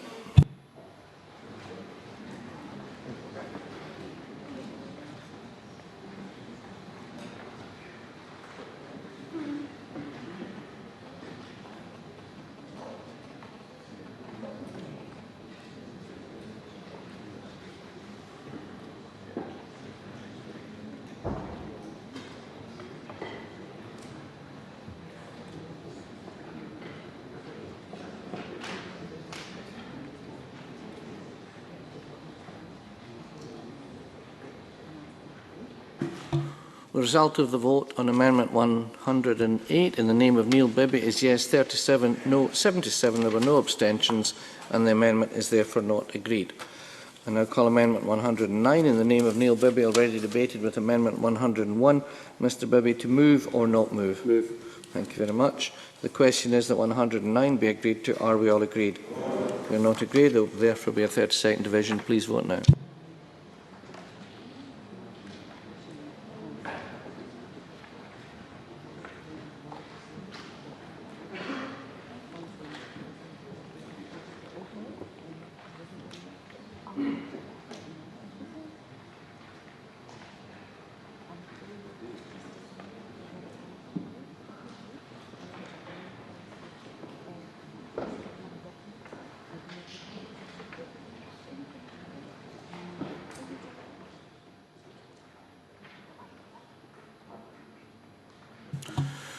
Result of the vote on amendment number 109 in the name of Neil Bibby is yes 37, no 76. There were no abstentions and the amendment is therefore not agreed.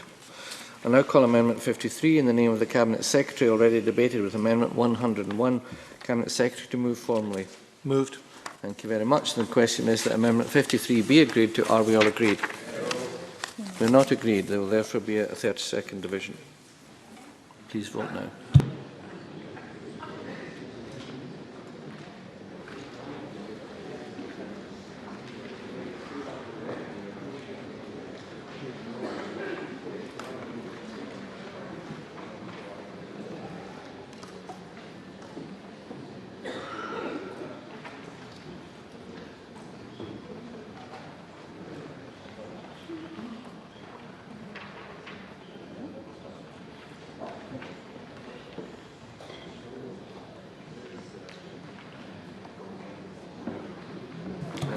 The result of the vote on amendment number 53 in the name of Michael Russell is yes 101, no 12. There were no abstentions. The amendment is therefore not agreed.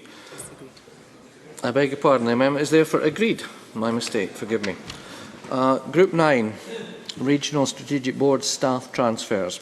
And I call Amendment 54 in the name of the Cabinet Secretary, grouped with Amendment 110, 55 to 99 and 120. And I'd like to point out to the Chamber that if Amendment 110 is agreed to, we will not be calling Amendments 55, 56, 57, 58 and 59 because of preemption. Cabinet Secretary, to move Amendment 54 and speak to all amendments in the group, please. Presiding Officer, as I explained at stage 2, the basic policy intention behind the staff transfer provisions on the bill is twofold. The provisions assist in the sharing of services and ensure that in multi-college regions, the regional strategic body has the power to give effect to its duty to plan for delivering coherent provision in the region. The judgment to be made in multi-college regions is in balancing the autonomy of the institutions with the ability of a regional body to pursue its regional plans. I actually agree with what Mr Finlay seeks to achieve in Amendments 55, 56 and 59, and my Amendment 110 achieves just those things. There is no need to make specific provision for transfers out with a region. The bodies involved have other powers to effect such transfers, so I am happy to remove the provisions from the bill which dealt with such transfers. TUPE will apply to all transfers of staff made under Section 23L, as well as to transfers of staff from a regional strategic body to one of its assigned colleges. I know unions wanted to see TUPE in the bill, and I have delivered on that. Amendment 54 makes clear that directions under Section 23K cannot be used to direct colleges to transfer staff. I know that some, including the EIS, support the balance we've struck in the bill on the question of consent. But I know that the sector still has concerns reflected in Liz Smith's amendments 57 and 58. I want to consult more widely on this specific issue and take the view of organisations we can't yet consult, which is the new regional boards. So I therefore propose order-making powers that would enable changes to be made in the future. Ministers would be under a statutory obligation to consult widely before using such powers, and the order would be subject to affirmative resolution, so there would be full parliamentary scrutiny as provided for in Amendment 120. I therefore think that the amendments that I am proposing meet the objections which are dealt with in the amendments from both Mr Finlay and Smith, and I would hope therefore that that would be recognised in terms of amendments moved or not moved, and I move Amendment 54 in my name. Many thanks. I now call on Neil Finlay to speak to Amendment 55 and other amendments in the group, please. Thank you. Amendments 55 and 56 relate to the ability of colleges to transfer staff between regions. We believe that in many cases the distances involved here will mean that transfers could be very problematic and fall outside of reasonable commuting distances for those affected. I understand there is established employment law on this, so while the Government of course has the right to insert this clause in the bill, it will be very difficult to apply in practice. Therefore, we think a straight deletion is best. At stage 2, the Cabinet Secretary said that it might be beneficial for neighbouring regions to be able to transfer between them, for example, when sharing services, and Amendment 110 from the Government attempts to clarify this and how, in such a scenario, consultation would be required with colleges, trade union reps, students, etc., with a view to get an agreement to the proposed transfer. While this is a little progress, we still believe our amendment is more appropriate. Amendment 59 recognises that 2P applies to the transfer of staff and writes this into the bill. Thank you very much. And I call Liz Smith to speak to Amendment 57 and other amendments in the group, please. Thank you, Deputy Presiding Officer, and thank you, the Cabinet Secretary, for the comment regarding the affirmative procedure, because I think that's very important. That accountability is essential. As the Cabinet Secretary referred to in his remarks, there is concern within the sector that some aspects of this are not entirely straightforward or transparent. So I'm willing to listen on that basis, and I will not be moving Amendments 57 and 58. Many thanks. And I call on the Cabinet Secretary to wind up, please. Nothing to add. Move with the amendment in my name. Thank you very much. So the question is that Amendment 54 be agreed to. Are we all agreed? We are. Thank you. I can now call Amendments 110 in the name of the Cabinet Secretary, already debated with Amendments 54. Cabinet Secretary to move formally. Moved. Thank you. Sorry. And I would remind members that if this Amendment 110 is agreed to, we will not call Amendments 56, 55, 56, 57, 58, 59 because of preemption. So the question is that Amendment 110 be agreed to. Are we all agreed? We are. So we'll now go straight to Amendment 60.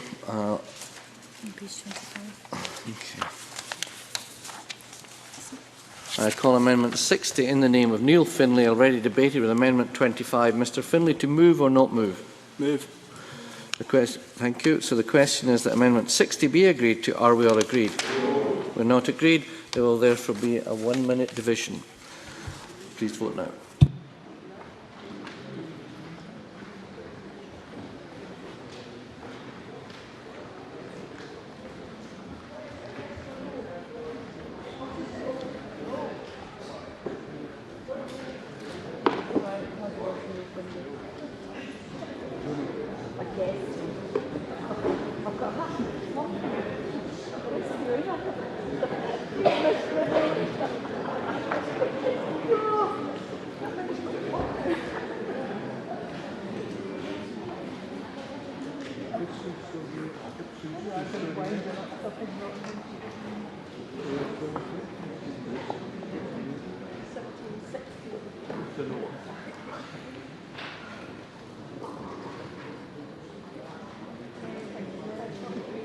Seconds to go. 3, 2, 1.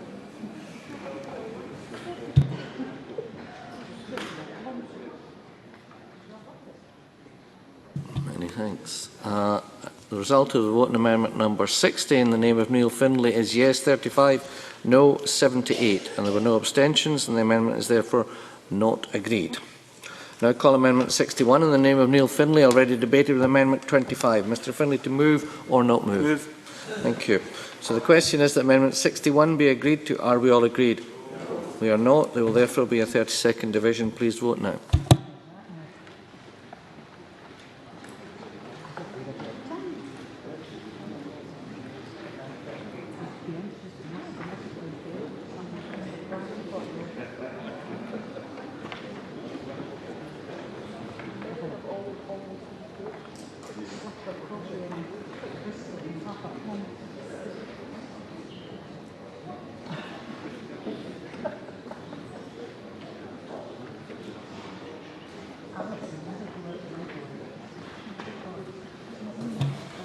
Very much. The result of the vote on amendment number 61 in the name of Neil Findlay is yes 35, no 79. There were no abstentions, and the amendment is therefore not agreed. I now call amendment 62 in the name of the Cabinet Secretary, already debated with amendment 25. Cabinet Secretary, to move formally? Moved. Thank you. So the question is that amendment 62 be agreed to. Are we all agreed? Yes. We are. Thank you. Now call amendment 63 in the name of Neil Findlay, already debated with amendment 25. Mr Findlay, to move or not move? Move. Thank you. So the question is that amendment 63 be agreed to. Are we all agreed? No. We are not agreed. Will there therefore be a division. Please, 30-second division. Please vote now.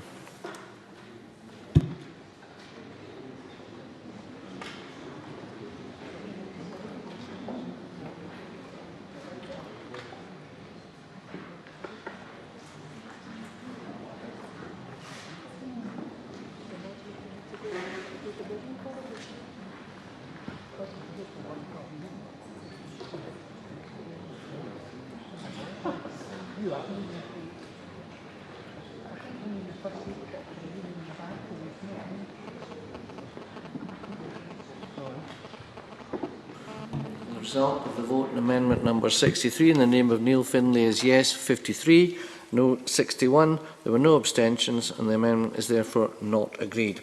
I now call amendment 64 in the name of the Cabinet Secretary, already debated with amendment 25. Cabinet Secretary, to move formally, please. Moved. Thank you. So the question is that amendment 64 be agreed to. Are we all agreed? Yes. We are. Many thanks. I now call amendment 112 in the name of Neil Bibby, already debated with amendment 25. Mr Bibby, to move or not move? Move. Thank you. So the question is that amendment 112 be agreed to. Are we all agreed? No. We are not, and there will therefore be a 30-second division. Please vote now.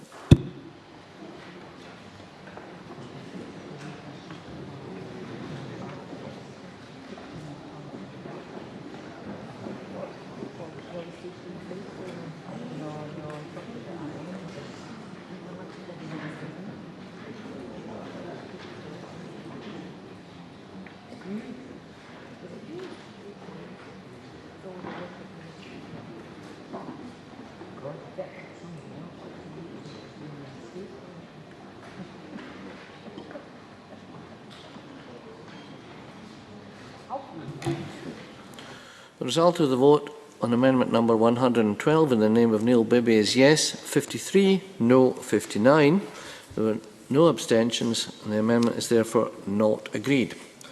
I now call amendments 65, 66, 67, 68, 69 and 70, all in the name of the Cabinet Secretary and all previously debated. And I'd invite the Cabinet Secretary to move amendments 65 to 70 en bloc. Moved en bloc. And I'd invite any member objects to a single question being put on amendment 65 to 70? They do. So now put the question on each amendment separately.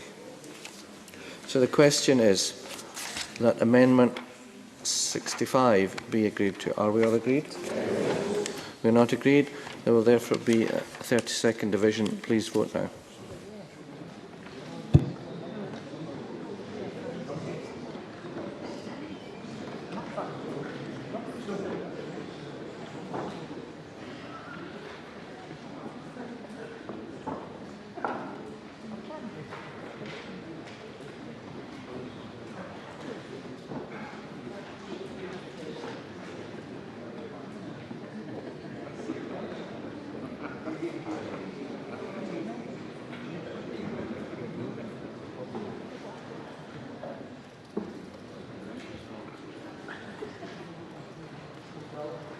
Result of the vote on amendment number 65 is yes 60, no 53. There were no abstentions.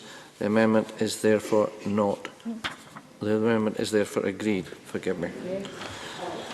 The question now is that amendment 66 be agreed to. Are we all agreed? Yes.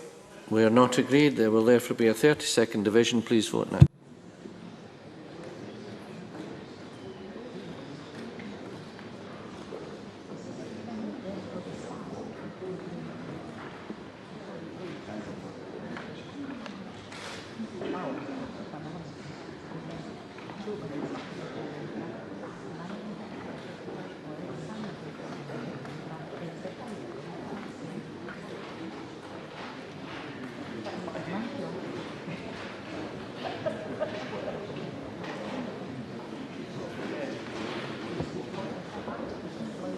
The result of the vote on amendment number 66 is yes 61, no 53, and the amendment is therefore agreed.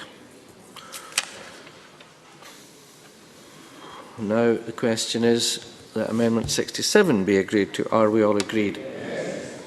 We are. The next question is that amendment 68 be agreed to. Are we all agreed? Yes. We are.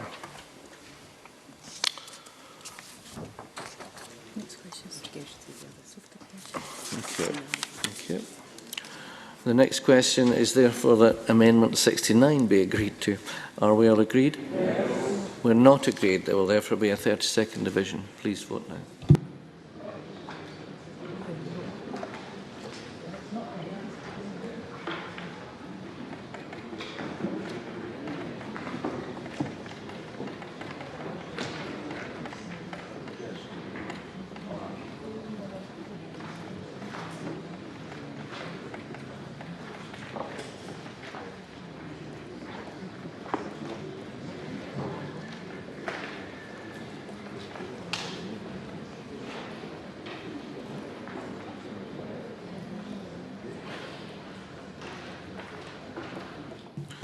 The result of the vote on amendment number 69 is yes 92, no 22. There were no abstentions and the amendment is therefore agreed. And the final question at this time is that amendment 70 be agreed to. Are we all agreed? Yes. We are not agreed. There will therefore be a 30-second division. Please vote now.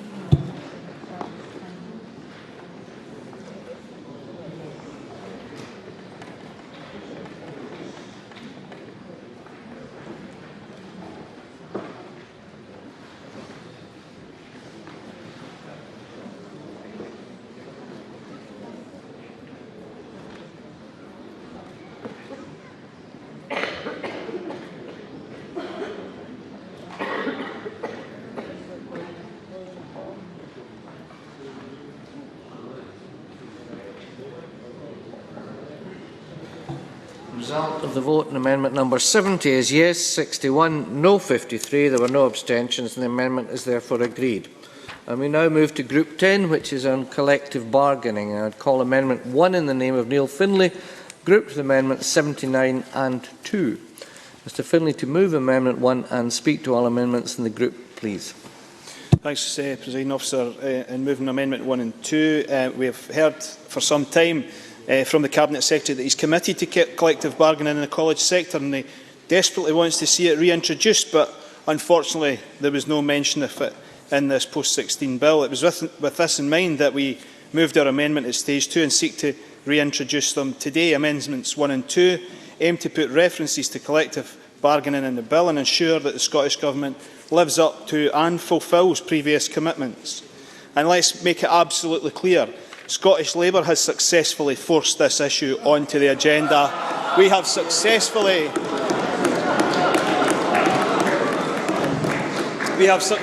brought this issue to this bill, but rather than accept our sensible amendments, the Cabinet Secretary acts in the manner that he has all throughout the bill by taking our proposals, creating his own amendment and bringing it forward at this very late stage in an attempt to claim the credit. It's a cynical approach.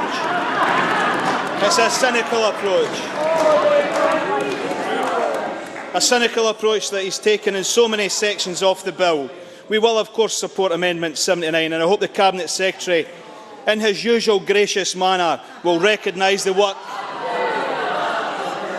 will recognise the work that we have put in on this important issue and support Amendments 1 and 2 also. Thank you. Many thanks. I now call the Cabinet Secretary to speak to Amendment 79 and other amendments in the group. Cabinet Secretary. Well, Presiding Officer, can I start by saying that I'm absolutely committed to the system of national bargaining for terms and conditions for colleges. I raised it well before Mr Finlay was in this chamber. I have done the... Wait a moment, Presiding Officer. I have some... I hope the chamber will find interesting to hear from me the discussions I've had with Mr Finlay about this, because I now feel quite at liberty to divulge them, given what I have to say is a misrepresentation of the situation we've just heard. I've backed this for some considerable time. I've worked with the regional leads, I've worked with the trade unions, and we now have a framework in place. These amendments are exactly the same amendments that were tabled for Stage 2.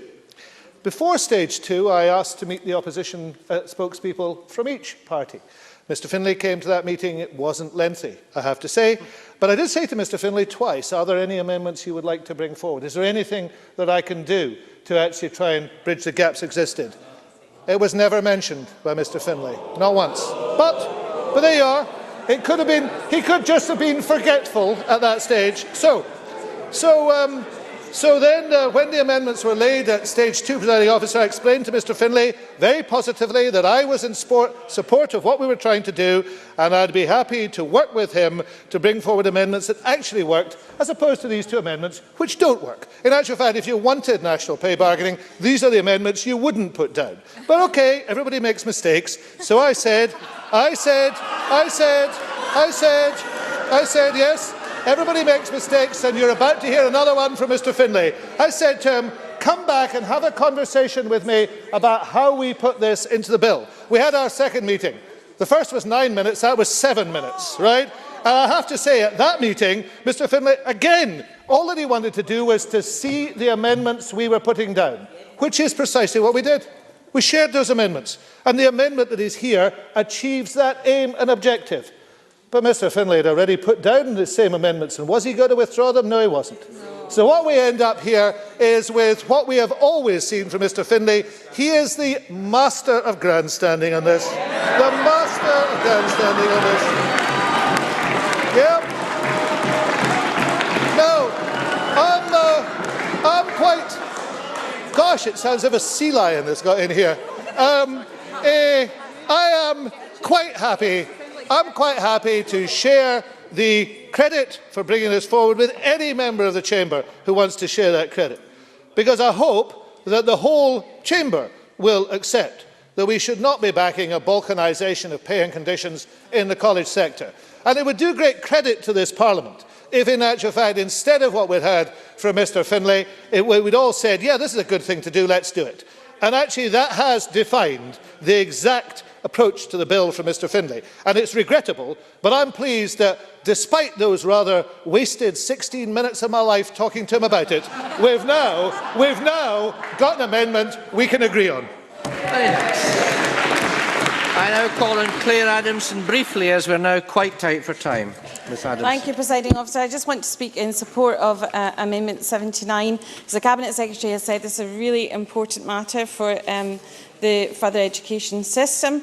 We must understand that the reason we've lost collective bargaining in this is because of the incorporation. It was a Tory-designed incorporation of the colleges in this area, and I fully support the Cabinet Secretary in his aims in addressing this problem. Many thanks. Liam MacArthur, briefly, please. Thank you very much. Well, the Cabinet Secretary's amendment establishing collective bargaining frameworks for college staff is not entirely out of left field, in the sense that only serves to beg the question as to why Mr Russell has sought to leave it until Stage 3 before showing his hand. I'm sure the committee as a whole would have welcomed taking evidence on these provisions at Stage 1, if nothing else to get a clearer understanding of the implications for the different colleges across the country, as well as, of course, their staff. I appreciate that the intention is to set up a National Advisory Committee which will make recommendations, but I assume some modelling has been done by the Scottish Government. On that basis, it would be helpful, even at this late stage, to get some idea of what this will mean for the college sector as a whole and across the regions. Thank you. Thank you. And Mr Finlay to wind up and press withdraw his amendment briefly, please. Thanks very much, Presiding Officer. I intend pressing the amendments. If this was such a high principle of the Cabinet Secretary, he would have put it in the bill, but he put nothing in the bill. It relied on us to bring it forward. It relied on us to bring it forward. Such is his high principle. And we introduced that at stage 2, and he knows that. He will know all about misleading Parliament, as we all know. We heard it last year.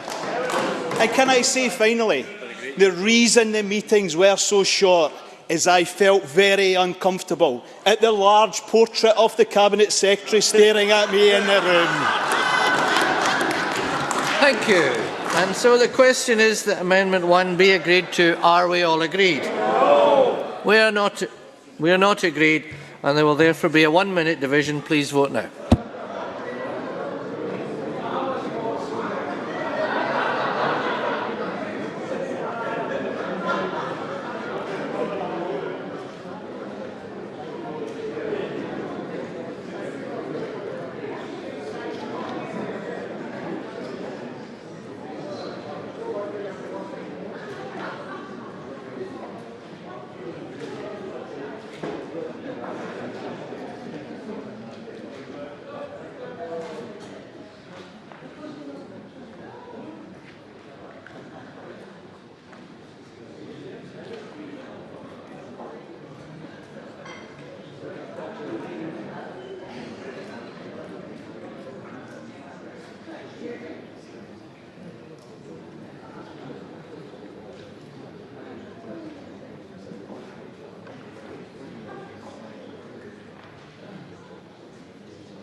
The result of the vote on Amendment number 1 in the name of Neil Findlay is yes 35, no 78, and the amendment is therefore not agreed.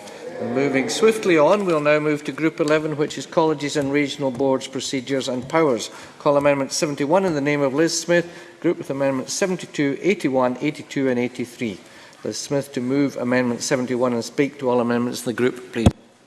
Thank you, Deputy Presiding Officer. There has obviously been a great deal of discussion of late, most especially within the college sector itself, about the possible ramifications of the decision by the UK Office of National Statistics to reclassify institutions as public bodies. Under the status quo, colleges are private bodies and therefore able to keep their private income, which is approximately £200 million, either as reserves or as investment potential.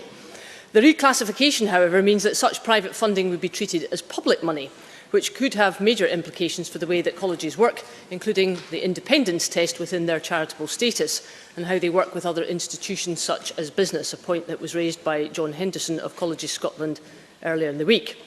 The reclassification would further extend the ability of government to control colleges, particularly in terms of their borrowing powers, something which we believe is detrimental to the creative and innovative practices of colleges and their ability to be fully competitive.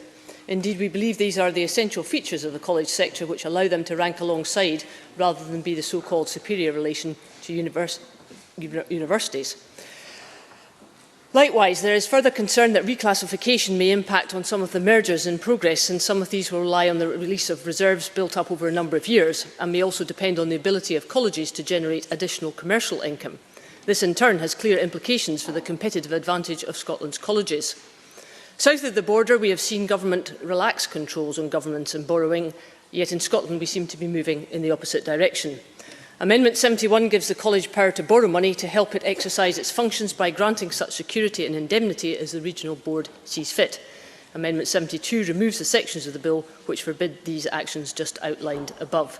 Amendments 81, 82 and 83 gave the same powers to all other college boards by amending the 1992 Act. Deputy Presiding Officer, I move Amendment 71 in my name. Many thanks. I now call Liam MacArthur briefly, please. Thank you again, Presiding Officer. We turn to an issue of where power and responsibility should appropriately sit between colleges on the one hand and ministers on the other. In many senses, this goes to the heart of the difficulties I have with this bill, notwithstanding progress that's been made in a number of areas since stage 2. But this is not just a principled objection to the meddling approach being pursued by the Minister. It is born of legitimate concerns about the consequences for our colleges. As ONS has consistently made clear since 2010, given the level of ministerial control and intervention, the risk is that our colleges colleges are reclassified as public bodies. The implications of this for college reserves, income and borrowing powers are serious. Moreover, it is difficult to see what, if any, incentive there would be for our colleges to continue tendering for contract. Yet, since being warned of this threat back in 2010, it would appear that Mr Russell has done little to avert the danger. Indeed, he's been content to bring forward a bill that almost certainly makes the situation more clear-cut in terms of ONS definitions. In the absence of any obvious action by the Cabinet Secretary, Liz Smith's amendments in this grouping at least make an attempt to try and pick up on this threat. Removing the need for ministerial approval for the disposal of land and property would allow a degree more discretion for colleges and their boards, while providing a little more of the arm's-length relationship ONS insists would be required to avoid reclassification. On that basis, Deputy Presiding Officer, I would encourage the Government to support these amendments, though I do so more in hope than in expectation. Thanks. Cabinet Secretary, briefly too, please. Thank you, Presiding Officer. As I said in education questions earlier on, there is a way in which Mr MacArthur and indeed Liz Smith could help to influence this matter immediately. They should speak to their colleagues in Westminster. They could call off the dogs, essentially, from the UK Treasury, who are involved in an unwelcome set of actions of reclassification.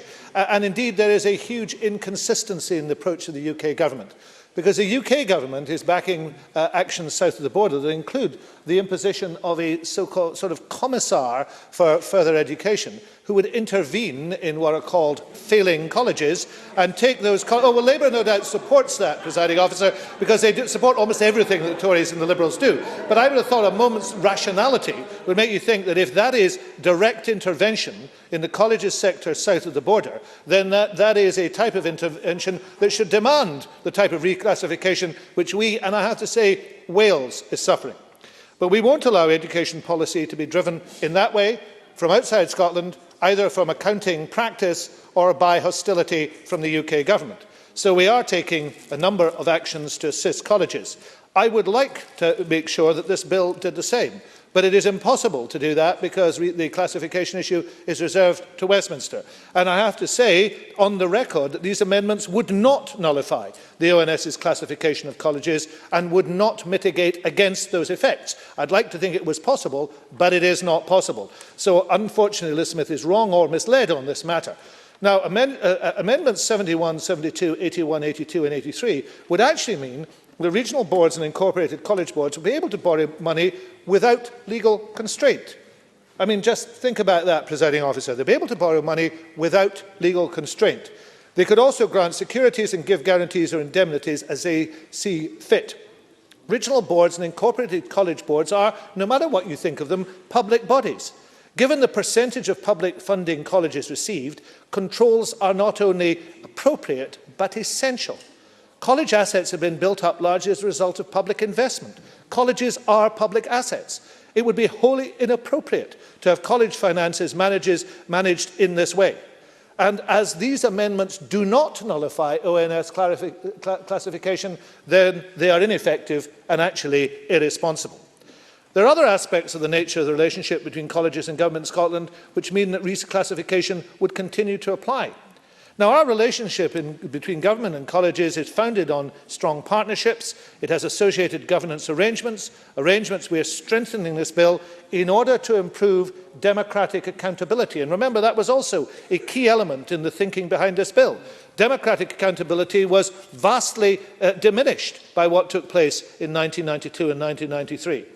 Now, we cannot work our way round ONS reclassification in this way. ONS reclassification is, in my view, politically driven, and we need to make sure that we recognise that, but we do as much practically on the ground as we can, and that is what we will try and do. These amendments don't do it, and in actual fact lead us down some very dangerous paths. Liz Smith, to wind up and press withdraw our amendments briefly, please. Thank you, Deputy Presiding Officer. I'll be pressing the amendments. It is extraordinary, Cabinet Secretary, that you say that we're being irresponsible when the situation in Scotland is one of reversing the autonomy. The colleges are very clear indeed about the danger of this situation and the fact that a substantial amount of money comes from private funding. If you're going to accept the reclassification of colleges completely in the public as public bodies, then there are extraordinary dangers within that, and that's why I will be pressing these amendments. Many thanks. So the question is that Amendment 71 be agreed to. Are we all agreed? We are not agreed. There will therefore be a 1-minute division. Please vote now.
Thank you. The result of the vote on amendment number 71 is yes, 51, no, 61, and there were 2 abstentions. The amendment is therefore not agreed. Now call amendment 72 in the name of Liz Smith, already debated with amendment 71. Ms Smith, to move or not move? Moved. Thank you. So the question is that amendment 72 be agreed to. Are we all agreed? No. We are not agreed. There will be a 30-second division. Therefore, please vote now.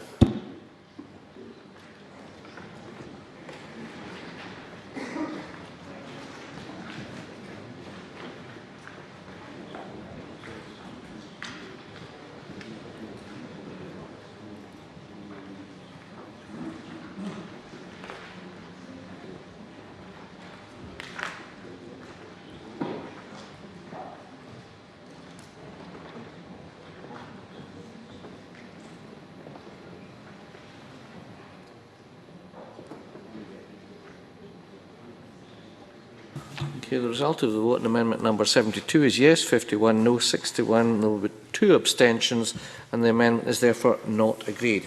Now call amendment 73 in the name of Liz Smith, already debated with amendment 37. Liz Smith, to move or not move? Moved. Thank you. So the question is that amendment 73 be agreed to. Are we all agreed? No. We are not agreed. There will therefore be a 30-second division. Please vote now.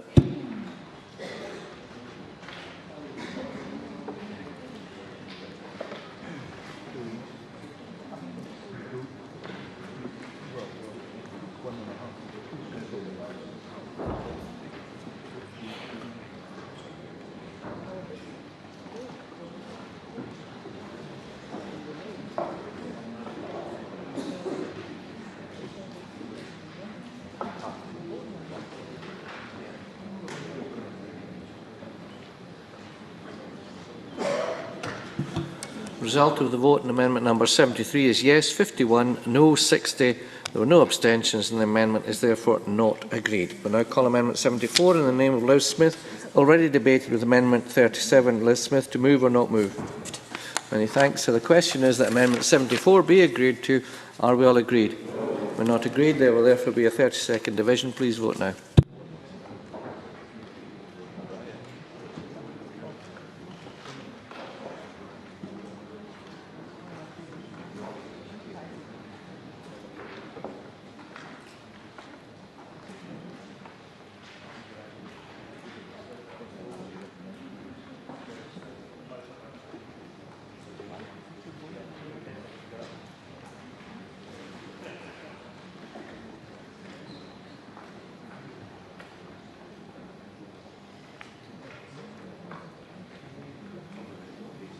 Thank you very much. The vote of the amendment number 74 is yes, 53, no, 61. There were no abstentions, and the amendment is therefore not agreed. Now call amendment 75 in the name of Liz Smith, already debated with amendment 37. Ms Smith, to move or not move? The question is that amendment 75 be agreed to. Are we all agreed? Yes. We are. Many thanks. Now move to section 13A in the call amendment 76 in the name of Neil Finlay, already debated with amendment 5. Mr Finlay, to move or not move? Move. Thank you. So the question is that amendment 76 be agreed to. Are we all agreed? We're not agreed. There will therefore be a 30-second division. Please vote now.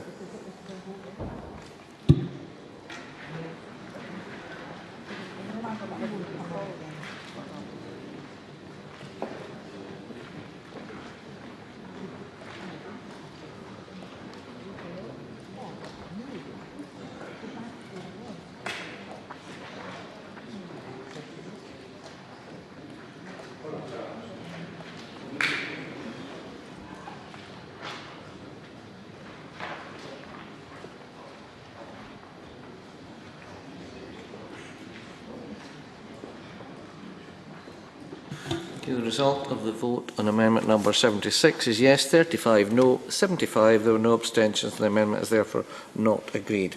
I now call amendment 4 in the name of Jenny Mara, already debated with amendment 3. Jenny Mara, to move or not move? Moved. Many thanks. So the question is that amendment 4 be agreed to. Are we all agreed? No. We are not. There will therefore be a 32nd division. Please vote now.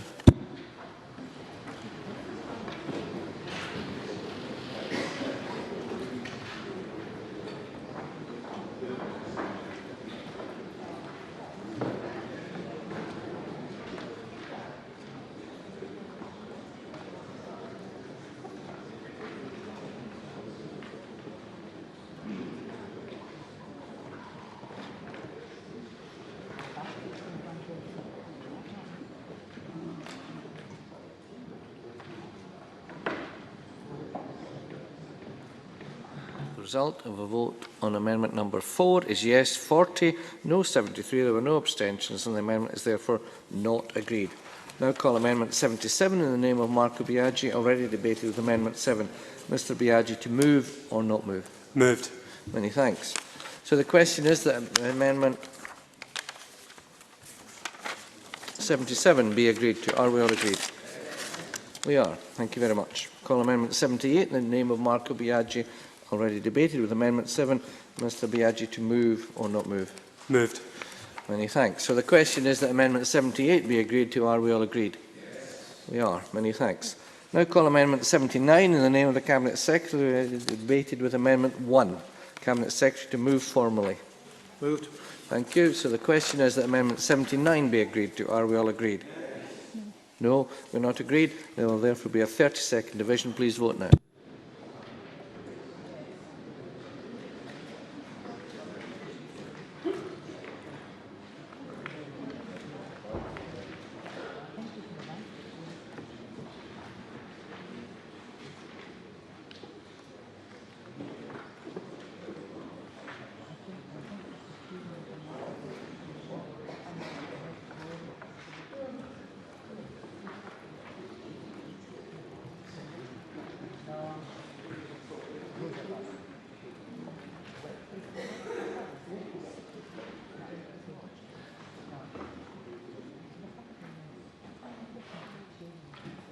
The result of the vote on amendment 79 is yes 101, no 12.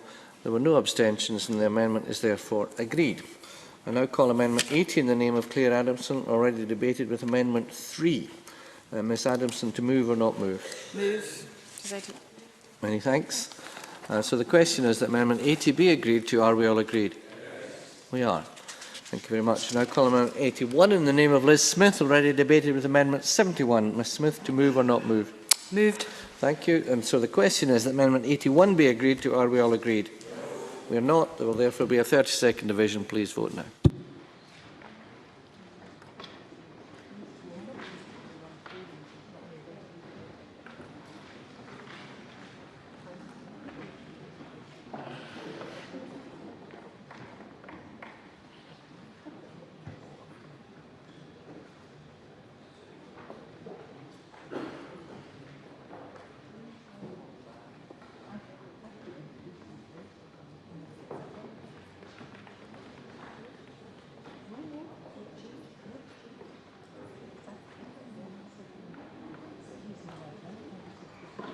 Thanks. And the result of the vote on amendment number 81 is yes 50, no 60. There were 2 abstentions, and the amendment is therefore not agreed. I now call amendment 82 in the name of Liz Smith, already debated with amendment 71. Ms Smith, to move or not move? Not moved on the basis of the last vote. Thank you very much. And so we'll now move to amendment 83 in the name of Liz Smith, already debated with amendment 71. Ms Smith, to move or not move? Just to make feel people good again, not moved. Thank you very much. So we now move to Group 12. And as we have exceeded the agreed time limit under Rule 9.8.4a, I consider it necessary to allow the debate on Group 12 to continue beyond the limit in order to allow those with a right to speak on the amendments in the group to do so. The Cabinet Secretary may, of course, if he is prepared to do so, accept interventions. And moving swiftly on to Group 12 minor and consequential amendments, I call Amendment 84 in the name of the Cabinet Secretary, grouped with other amendments in the groupings. Cabinet Secretary to move Amendment 84 and speak to all amendments in the group, please. I'd like to emulate Liz Smith and make people feel better, so I'll be very brief indeed. Amendment 84 changes the procedure in relation to an existing order-making power in Section 12 of the Further and Higher Education Scotland Act, which allows the powers of college boards of management to be modified. This is changed from a negative to affirmative procedure, provides consistency with the changes made at Stage 2, responds to concerns raised by the Delegated Powers and Law Reform Committee, provides additional parliamentary scrutiny. Amendment 92 shows that the Education Act 1994 continues to apply to incorporated colleges. The principal effect of Amendment 93 is to add 2 new criteria to the fundable body list. This is the amendment that ensures that colleges and universities seek to assure there is a students' association, and that's a very big step forward for colleges, and I'm glad it's taking place. Given the bill that has been framed, this requirement applies also to assigned colleges and learning providers directly funded by the Funding Council. The reform process should benefit all learners at the heart of everything we do. Autonomous, sustainable and appropriately funded student associations will help us to achieve that. The second of the criteria in relation to fundable bodies addresses the issue of the constitutional arrangements for the type of regional strategic body, which is at the same time also a university or college eligible for funding. Many individuals or groups have expressed serious concerns about safeguarding the nature of UHI's delivery of FE arrangements in that region. I want to pay tribute to Dr Michael Foxley and his working group, which has made a series of important recommendations in this regard. And as I confirmed with Mr MacArthur earlier on, Amendment 93 adds to the fundable body criteria for certain learning providers eligible to receive Funding Council funding. And in practical terms, it means that in the case of UHI, the Funding Council will need to be satisfied that UHI is delivering the arrangements in the manner agreed to by the UHI working group and articulated in their report. The UHI is an important issue for most people, and I would hope that that would be welcomed by the Chamber. Amendment 94 amends Section 94A of the Further and Higher Education Scotland Act 2005. It's technical in nature, and I won't go into it any further. And Amendment 98 requires the Funding Council to inform regional colleges and regional strategic bodies of the socio-economic groups' skills, needs and economic, social and cultural issues in Scotland it has identified, which are relevant to them in discharging their duties. Amendments 116, 117 and 118 clarify Ministers' powers in new Section 7D of the Further and Higher Education Scotland Act as they extend to incorporated colleges. And that concludes my moving of the amendments. Thank you. And I invite you to wind up. No winding up. Right. So the question is that Amendment 84 be agreed to. Are we all agreed? Thank you. I now call Amendment 85, 86, 87, 88, all in the name of the Cabinet Secretary and all previously debated, and invite the Cabinet Secretary to move Amendments 85 to 88 en bloc. Moved en bloc. Thank you. And if any member... Sorry? Yeah, it's okay. Liz was indicating that you haven't listed it. It's fine. That's good. So the question is that Amendments 85 to 88 are agreed to. Are we all agreed? No. No, she's no. Sorry. Thank you. Right. Pardon? Alex Ferguson, point of order. The Chamber should agree that these be moved in block before they're actually moved to a vote. Yes, you're absolutely right. So I'm about to ask the Chamber if any member objects to a single question being put in Amendment 85 to 88. And therefore we will take these amendments individually. So the question is that Amendment 85 be agreed to. Are we all agreed? We are not. There will therefore be a 1 minute division. Please vote now.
Result of the vote on amendment number 85 is yes 63, no 17, and there were 32 abstentions. The amendment is therefore agreed. I now call amendment 86, and the question is that amendment 86 be agreed to. Are we all agreed? Yes. We are. Thank you. The question is that amendment 87 be agreed to. Are we all agreed? Yes. Thank you. And the question is that amendment 88 be agreed to. Are we all agreed? Yes. Thank you. So I now call amendment number 115 in the name of Bill Neil Bibby, already debated with amendment 25. Mr Bibby, to move or not move? Move. Thank you. So the question is that amendment 115 be agreed to. Are we all agreed? Yes. We're not agreed. There will therefore be a 30-second division. Please vote now.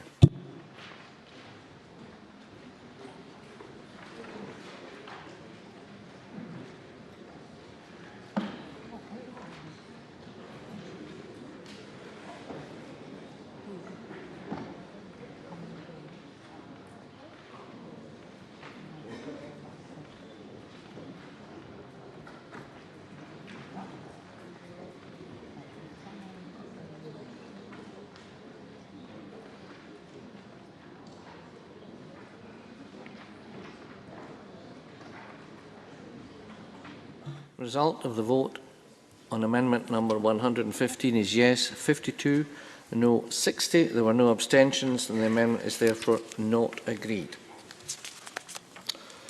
I now call amendments 89, 90 and 91, all in the name of the Cabinet Secretary and all previously debated. I would invite the Cabinet Secretary to move amendments 89 to 91 en bloc. Moved en bloc. Thank you, and I'd ask whether any member objects to a single question being put on amendments 89 to 91. Yes. Thank you. So we'll now put the question on each amendment individually. And so the question is that amendment 89 be agreed to. Are we all agreed? Yes. We're not agreed. There will therefore be a 30-second division. Please vote now.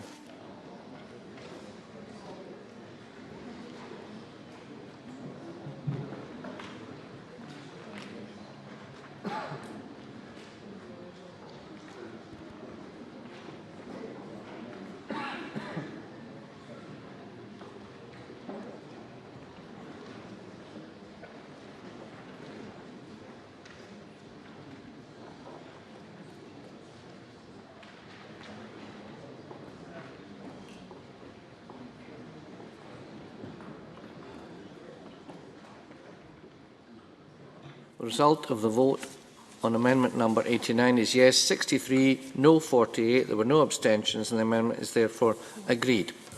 The next question is that amendment 90 be agreed to. Are we all agreed? We're not agreed. There will therefore be a 30-second division. Please vote now.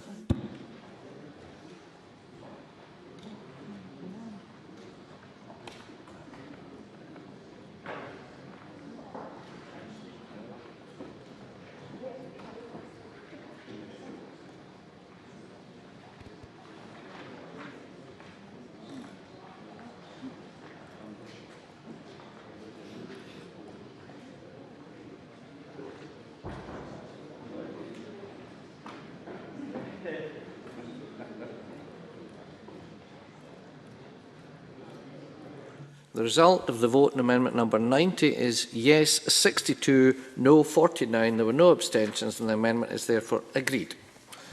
The next question is that amendment 91 be agreed to. Are we all agreed? We're not agreed, and therefore there will be a 30-second division. Please vote now.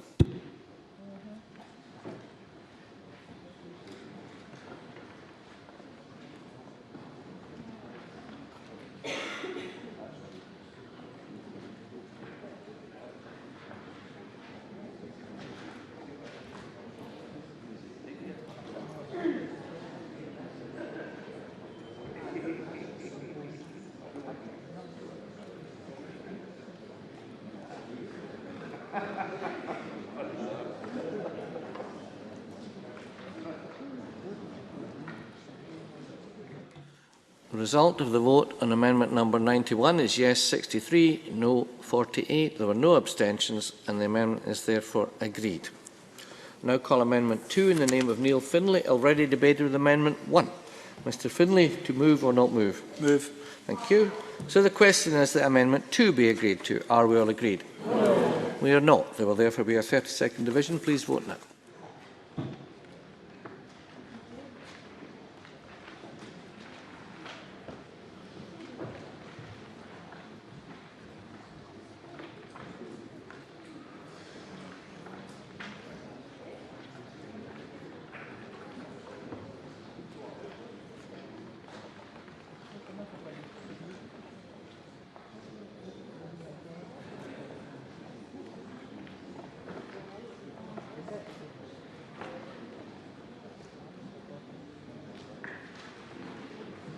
And the result of the vote on amendment number 2 is yes 32, no 79.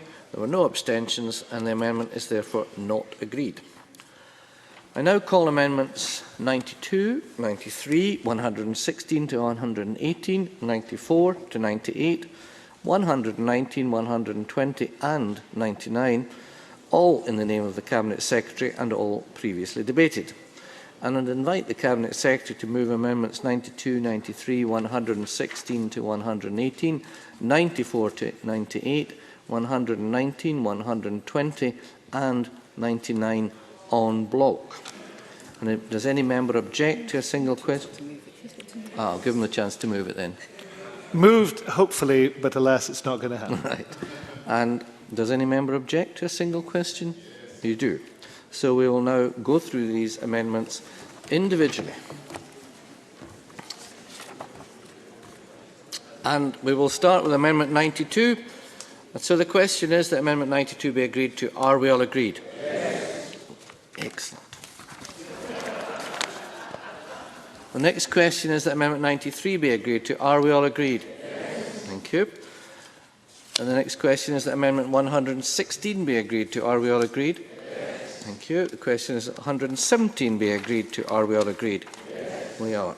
The next question is that Amendment 118 be agreed to. Are we all agreed? Yes. Thank you.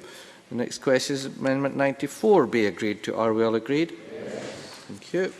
The next question is that Amendment 95 be agreed to. Are we all agreed? Yes. Thank you. The next question is that Amendment 96 be agreed to. Are we all agreed? Yes. Thank you. The next question is that Amendment 97 be agreed to. Are we all agreed? Yes. Thank you. And the next question is therefore that Amendment 98 be agreed to. Are we all agreed? Yes. Thank you. The next question is that Amendment 119 be agreed to. Are we all agreed? Yes. Thank you. And the next question is that Amendment 120 be agreed to. Are we all agreed? Yes. Thank you. The next question is that Amendment 99 be agreed to. Are we all agreed? No. There will therefore be a division, a 30-second division. Please vote now.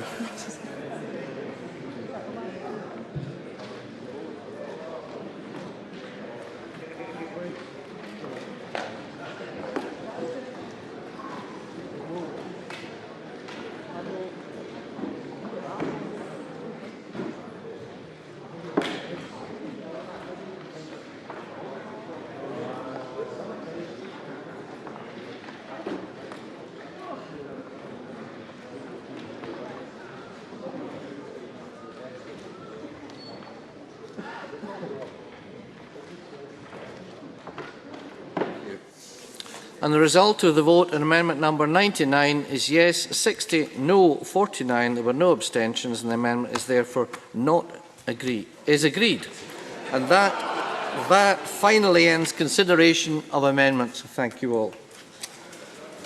So the next item of business is a debate on motion number 7108 in the name of Michael Russell on the Post-16 Education Scotland Bill.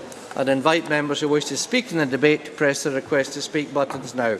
And I now call on Michael Russell to speak to and move the motion. Cabinet Secretary, 10 minutes please. Thank you, Presiding Officer. I believe that today is a good day for learners in Scotland. Today we've given final consideration to a bill that shows that one can be achieved when Government, Parliament and stakeholders work together for the benefit of Scotland.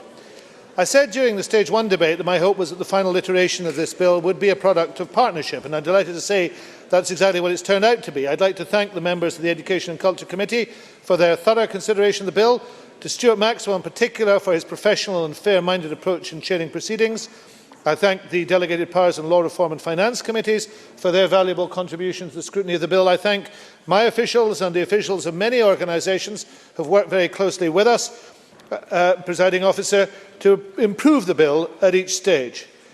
Presiding Officer, the depth and quality of positive engagement and constructive debate between government and stakeholders has been excellent. This resulted in a bill which is stronger, which is supported by staff and students and by colleges and universities. It's a bill of scope and ambition, and of course it was never going to be possible for everyone to agree on everything. Stakeholders have argued passionately and persuasively, but usually pragmatically, for the amendments they believed would improve the bill. This has been, despite some distractions, what I would call a mature and enlightened approach to developing legislation, and I thank and commend all those who have contributed to it.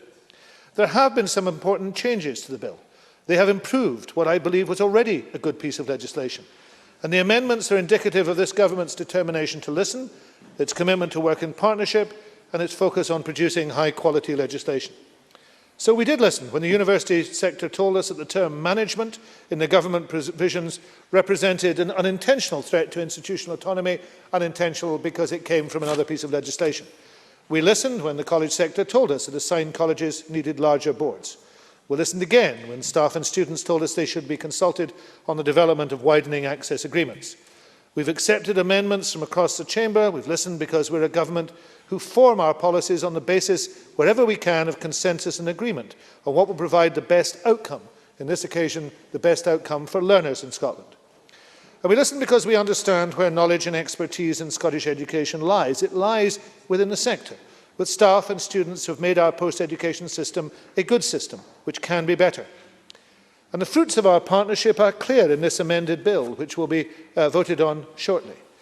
It tackles head-on the problem of underrepresentation of people from our deprived communities, who for too many generations have lacked the opportunities, but not the talent or the ambition to succeed. The Victorian Liberal politician and rector of the University of Aberdeen, man Stuart Grant Duff, once said that there is no investment of national energy that so quickly brings fame to a nation as energy invested in acquiring knowledge. Yet for decades, perhaps even for centuries, widening access has been something that we've aspired to, something that we'd achieve someday. Well, the day is dawning, because this bill establishes widening access as one of the core matters to which the Funding Council must have regard in the exercise of its functions. It enshrines widening access agreements in primary legislation. It enables ministers to drive widening access forward by identifying, in consultation, the priority groups on whom the efforts of institutions should focus. The bill also makes substantial improvements to the governance of both the college and university sectors, delivering appropriate levels of assurance for the substantial investment that the state makes of around £1.6 billion every year. In the college sector, the bill will ensure that statutory regional chairs are appointed through the public appointments process, ending the reign of self-appointed and sometimes self-perpetuating boards, dramatically improving governance and accountability. It also makes provision for the governing bodies of colleges and universities to have explicit regard to equality's duties in appointing new governors, making clear the government's desire that the current concern of a lack of diversity on governing bodies is addressed. We could do more with the full powers of a normal parliament, and that will come. The bill will help pave the way for the reintroduction of national pay bargaining in the college sector, an important step towards ending what I've called the balkanisation of pay and conditions set in train by Michael Forsyth in the early 1990s. It protects the rest of the UK students forever having to pay more from a Scottish education than they can access in fee support from their own administrations, though it would be better if that monetarisation of higher education had never started south of the border. It contains innovative provisions which will allow Schools Development Scotland to share and receive information in more structured ways that will be critical to help young people at risk of dropping out of education. And it establishes the legal structures, Presiding Officer, necessary for the proper operation of a regional college system with all the acknowledged benefits that will deliver. This bill doesn't tinker around the edges or skirt round the issues. It's delivering real reform for the benefit of learners in Scotland as an essential part of a wider reform programme in Scotland. It is important to reflect on the remarkable progress been made since the publication of Putting Learners at the Centre in September 2001, just 21 months ago. That paper set out our ambitious plans to reform the college sector, to maximise its potential, to ensure it was delivering the best possible outcomes for learners and making the best possible contribution to the Scottish economy. And at the heart of that was the belief that colleges of scale, distinction and influence, educational powerhouses that could transform learning opportunities for learners in their regions, were the best way to remove unnecessary competition and wasteful duplication, allowing a stronger focus on delivering better outcomes. And in those 21 months, college leaders have seized upon the opportunities that the reform programme presents, setting in train an unprecedented programme of no less than 10 college mergers. And once these structural changes are complete, we will reap the full benefits of reform. We look forward to more strategic planning of provision with a sharper focus on the needs of employers, simultaneously improving the life chances of learners, generating the skills necessary to drive forward our economy. Regionalisation will maximise the impact of colleges. It will always lead somewhere positive, whether that be to higher learning or to employment. It will help create closer links between schools, colleges and universities. It will see better quality provision through the emergence of innovative centres of excellence in specific curriculum areas. And underpinning all of this are the outcome agreements, which for the first time are making crystal clear the relationship between public funding and what institutions are expected to deliver. And that reform also applies to the university sector. Our universities are already amongst the best in the world. There is no need for revolution, but improvement is always possible. The bill will widen access and increase accountability. And in the outcome agreements, we will have an absolute clarity of the arrangement that exists between the state and the universities, which can only help both sides. But we've no intention of moving away from our commitment to free education. And we've removed tuition fees for around 125,000 students. And we've backed those students to succeed with by far the best student support package available anywhere in the UK. And in this academic year, we've invested a further 10 million to create an additional 2,089 funded places. Those places are targeted on the recruitment and retention of students from Scotland's most deprived communities, increasing articulation from college to university, boosting skills for growth with additional places in key sectors likely to have the greatest impact. These post-16 reforms ensure that Scotland is a nation where truly there is opportunity for all. I do urge members across this chamber to put aside the differences that have divided us during this bill and to consider the bill clearly on its merits and on the benefits it will deliver for people all over Scotland. There is no reason to oppose this bill for political reasons or practical reasons. It is extending access to our poorest communities. It would be to oppose more accountable and representative governance, and it would be to oppose a return to national pay bargaining in the college sector. But worst of all, opposition to this bill would oppose the efforts of students, staff and institutions who have worked so hard to help create the bill as it is. I urge the Parliament to come together and to unify in backing the judgment of those who know Scottish education best and who are now backing this bill. Thank you very much. I now call on Neil Findlay, maximum 7 minutes. Thank you, Presiding Officer. As a member of the Education Committee, I've been involved in scrutinising the post-16 bill from the outset, and I've observed at close hand the passage of this bill as it has gone through each stage of the legislative process. And, Presiding Officer, I have to say it has not been a pretty sight. I will be very frank, as a relatively new member of this place, this is the first significant piece of legislation I have had to observe at all stages as it passed through this Parliament. I expected policy making in the legislative process to be much better. I was led to believe that the committee system was one of the great strengths of this Parliament. Turning ideas and policies into legislation and creating laws of this land is the role of the committees and this chamber. As such, it is right that any legislation has to be properly scrutinised, not rushed, and the rationale for introducing the legislation made clear from the outset. On both these counts, this bill has failed miserably. Presiding Officer, the reality is that this has been a shambolic, botched job from the beginning.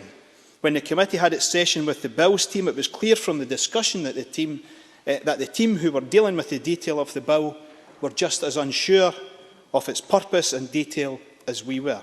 Now, I'm not criticising these public servants doing their jobs to the best of their ability. I'm simply sympathising with their plight. And then we had discussions with the stakeholders. Universities, colleges, trade unions, students, the NUS, local authorities, charities, and almost every stakeholder had very serious concerns about the bill and its content. Such was the extent of our genuine concerns shared with the other two opposition parties on the committee that we called for the bill to be withdrawn. At that time, I called the bill a dog's breakfast. On reflection, I want to withdraw that charge, as I now realise it was an unfair slight on the pet food industry. But the bill should have been withdrawn and brought back in a more coherent and comprehensible state. This would have been the right and responsible thing to do. Our motivation was for the production of good legislation and the avoidance of bad, but the Cabinet Secretary, true to fashion, blustered on regardless. I should say, however, that there has been some improvement during the progress of the bill through the parliamentary system. That indeed would not have been difficult. I believe that had the Cabinet Secretary filled 42 pages with randomly selected words from the dictionary, then we could probably have amended them into a more coherent piece of legislation with fewer amendments than we have witnessed to date. Because let's be honest, Presiding Officer, it couldn't have been any worse. David Belzy of the EIS exemplified the confusion very eloquently when he commented on the new colleges structure. He said, if it's the government's wish to create a nationally incoherent FE structure with a myriad of different types of colleges, governing bodies and funding mechanisms, with separate regulations for each, then this bill is the way to go about it. And this was a comment on a structure described by the Cabinet Secretary as simple. So simple that the sections of the bill relating to colleges required over 110 amendments to get it into the state we have it today. And of course, most of these amendments came from the Cabinet Secretary himself. With every dozen amendments he submitted, the case for withdrawal became stronger and stronger. Presiding Officer, this is a bill that had the Cabinet Secretary almost pleading with the committee for amendments to come forward to bail his bill out. And come forward we did with our own amendments on college regionalisation, equal opportunities, trade union representation, collective bargaining, widening access further than the government proposes, and on many, many other areas. But what happened? What happened when we brought them forward? All 76 amendments lodged by the Cabinet Secretary were agreed, as were most of the SNP's amendments. But of the 48 amendments lodged at Stage 2 by Labour, how many were accepted? Surprise, surprise, not one. And, Presiding Officer, neither were the vast majority of amendments from the other opposition parties. So much for the great unifier, so much for the Cabinet Secretary's commitment to work together to improve the bill. Presiding Officer, all of the amendments that we lodged reflected the concerns of third-party groups and stakeholders. All were voted down and rejected, and the same thing has just happened at Stage 3 today. Presiding Officer, this is a bad bill. Much of it could have been achieved without legislation. It centralises power into the hands of the Cabinet Secretary. Certainly, take an intervention from... Thank you very much for taking the intervention. I hear all the things and all the complaints. Can you just clarify that you are going to vote against a bill that paves, and I think the trade union should understand your position on this, that paves the way for pay bargaining? What has become of the Labour Party if you're going to vote against this bill? Mr Brodie, because we end up voting for the bill does not mean we are against everything contained within the bill. That's just a nonsensical argument. We have argued our case constructively throughout this, and our case has been rejected time and time again by the Cabinet Secretary. So I'll take no lectures from you or anyone else on that. Presiding Officer, it's a bad bill. Much could have been achieved without legislation. Centralises power, compromises autonomy and accountability, confuses college governance, has limited ambition on widening access, and fails to challenge gender bias in our higher education governance. This is a bill that was hurried, it was badly thought out, a bill that sought to cover the tracks of a disastrous colleges policy, a policy based on cuts to courses, jobs and places, not one aimed at improving opportunities for our young people. Final minute. It is a bill with the stamp of the Cabinet Secretary all over it, and it's a bill that is fundamentally flawed. Thank you. I now call in Liz Smith. 5 minutes, please. Deputy Presiding Officer, I don't doubt for a minute that it is an important time within further and higher education, particularly given the significant challenges facing our colleges and universities. Nor indeed do I doubt the fact that the Scottish Government has a duty to consider whether government has a legislative role to play in assisting them with meeting these challenges. That said, the scope of the bill should have been clear in terms of the Scottish Government's intentions and the reasons behind the bill, and more importantly, the evidence as to why it was necessary.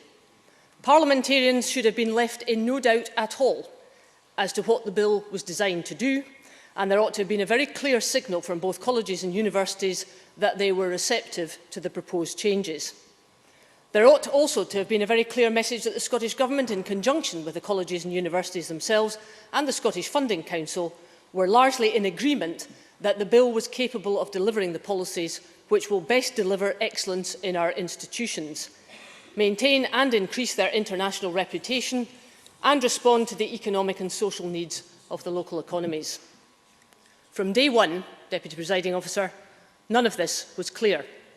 Despite the Scottish Government's protestations that new legislation was essential, that was not a view that was shared by many in the sector.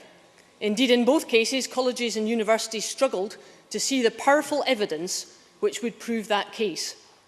What was it that they were not doing properly in terms of their current structures, or which couldn't be achieved by outcome agreements, or fundamentally which were holding back education? So may I repeat what I said at stage one, which is that the Scottish Conservatives had some sympathy with the principles of the bill, most especially the desire to widen access. But as time has passed, and after very lengthy and tortuous committee examinations of a large amount of evidence, we increasingly came to the view that the bill was both unnecessary and open to all kinds of unintended consequences which could be detrimental to both sectors. But apart from these presentational problems which created the need for some unnecessarily complex deliberations at stage two, there are some major policy issues, and I want to look at these in the context of the increasingly competitive international situation for our universities, and in the context of the need for an increasingly diverse and competitive college sector which is best able to serve the needs of their local economies. Good governance is not in doubt. Indeed, I don't believe it ever was. If there had been compelling evidence that there were serious examples of bad governance and that these were harming education and holding back our institutions, then a case might have been made for legislation. Indeed, the policy memorandum did not explain any of the problems, and Professor von Brzezinski was at pains to say that he thought the existing structures were largely excellent. So that did rather beg the question as to why the Scottish Government was so intent on such unnecessary overhaul. Now, whilst I respect fully the views of the NUS and UCU, and I looked carefully at the claims that they made, many of which were set against the context of social justice, I could find little in their argument that suggested that the operations of our colleges and universities were in fact actually damaging education. Secondly, Deputy Presiding Officer, let me come to the issue of where the focus on widening access ought to be. It should not be in our colleges and universities, although that is important. The fundamental focus should be in our schools, because if we were doing things a little bit better in our schools, then we wouldn't have to have any kind of positive discrimination in favour of any groups of students.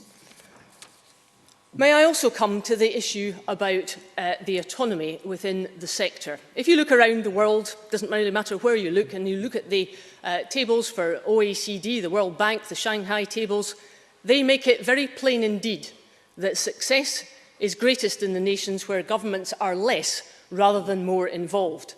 In Finland, in 2010, they actually removed the state from universities because it was stifling autonomy and holding back research and development, innovation and knowledge exchange.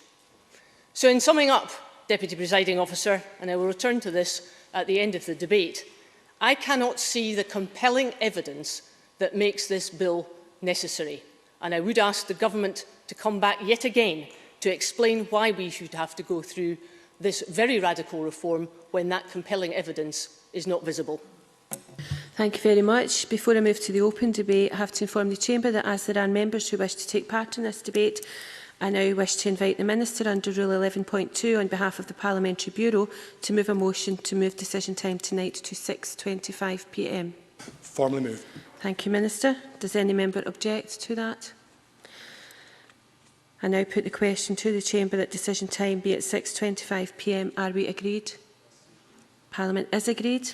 I now turn to the open debate. Speeches of 4 minutes, please. I call Marco Biaggi to be followed by Neil Bibby. Thank you, Presiding Officer. I'm very grateful for this chance, which until a few seconds ago I didn't think I would have. This bill is not the first step in widening access, nor is it the last. And at 6:25 5, we won't be able to say job done and move on.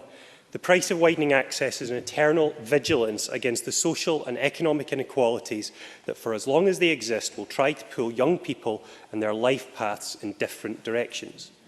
The amendments I proposed here earlier built on amendments I proposed at stage 2, which I worked with the Cabinet Secretary on collaboratively, but also built on actions I took further back when I, as a student representative, argued very long and hard to bring down barriers to access, or indeed on the steps I took when, as a 17-year-old from a state school and a family with no background in higher education, who packed his bags and went off to study at Scotland's oldest university. And since I've been in politics, there's been no pulling the ladder up. I've always tried to give a leg up instead. Abolishing tuition fees and increasing living cost support to record levels, I think, opens the door. But we also, as MSPs, must ensure that more is done to help students across the threshold. The lead measure of the bill for widening access is the system of targets. And I believe these targets must change behaviour at institutions to make their approaches, their reaching out, stronger, higher and deeper, because continuing the status quo just is not an option. When the higher education sector receives over £1.5 billion a year in ever scarcer public money, all institutions have to recognise that widening access is something they do. This is not someone else's problem. The stark statistics for the last decade speak for themselves, even if they are usually expressed through SIMD. I've been as much of a critic of SIMD as anyone else. I don't think it represents parts of my constituency adequately. It is far too blunt a tool. But I do so from the position of wishing to see another yardstick for measuring socio-economic participation, rather than wishing to see something completely different being measured. The bill strikes the right balance now, I believe, in flexibility and prescription in this regard. Since universities come in all shapes and sizes, for each, the approach will need to be tailored. To look again at my own constituency, you just need to see the example of two institutions headquartered in it, the Open University in Scotland and the University of Edinburgh, whose different approaches are a very striking contrast. My successful amendment at stage 2 enshrined the participation of staff and students in the widening access agreements that will be set out with each of these institutions and which will guide these approaches. My hope was that by doing that, we would ensure that these approaches would be better designed and ultimately have a greater chance of success. Because it is absolutely crucial that these targets are successful. In that vein, I also proposed the amendment to ensure the review of widening access overall. And I say to those who are sceptical about the targets to see how that review finds they've been working. And indeed, to anybody who is critical about widening access in this bill, if not this bill, what bill? If not through targets, then how? Because we must deliver change. Students have to come in all shapes and sizes too. And we know from study after study, pilot after pilot, that when students who have been separated by background, privilege and advantage all their lives sit down next to each other in the same labs and lecture halls, those who had been excluded rise to the challenge. That is not social engineering, that is the evidence of countless studies. And I think when the glorious diversity of our nation is reflected in those labs and lecture halls, then and only then will our job be done. Many thanks. I now call on Neil Bibby, 4 minutes, to be followed by Stuart Maxwell. Thank you, Presiding Officer. Labour, along with other opposition parties, called for this bill to be delayed and redrafted at stage 1 because we felt it was a bad bill, that it was incoherent, confused and clumsy. Unfortunately, our calls at stage 1 were not heeded and the SNP government has used its majority to carry on regardless. As a result, nearly 200 amendments were lodged at stage 2 and over 100 amendments at stage 3 today. Now, for the Cabinet Secretary's benefit, I can confirm that means the number of amendments has gone down rather than up between stage 2 and 3, but it also testifies to our view that this was badly drafted legislation, with the Cabinet Secretary backing this up with over 100 amendments of his own. So today this bill may be less bad as a result of the Labour amendments put forward by the Labour Party, and some of the Labour amendments put forward by Mike Russell. But many of the other suggestions have been rejected throughout the process, and this bill is not fit to support. There are still a significant number of outstanding issues that need to be addressed. Some, of course, but not all, could be dealt with in the higher and further education governance codes that absolutely need to have further scrutiny by this Parliament before implementation by the Scottish Funding Council. These include issues such as local representation on college boards and also the issues of principals' participation in board meetings where board appointments and principals' pays is being discussed. But I don't think it will suffice because in parts this bill doesn't go far enough, in parts this bill has unanswered questions, and in parts this bill could have unintended consequences. As Neil Findlay has said, much of it could have been achieved without legislation. It centralises power into the hands of Cabinet Secretary without sufficient checks, and he's rejected a number of amendments that would have provided those checks today, compromises autonomy and accountability, confuses college governance, has limited ambition, and one thinks pays lip service to widening access and fails to challenge gender bias in our higher education governance by just restating UK legislation. And of course, worst of all, it will not do nothing to create one single college place. In the time I have remaining, I just want to focus on the issue of widening access. Widening access is an aim that we fully support. I'm sure that we all fully support it. As I've said previously, there are of course questions to be raised on university admissions policy, but questions also need to be raised about Scottish Government policy too. The Scottish Government has not stated by how much it will improve access. They have not set a target or a timescale. Mike Russell is in the paper today saying that a further 16,000 young people from deprived backgrounds could obtain a degree. The question isn't how many could, the question is how many will.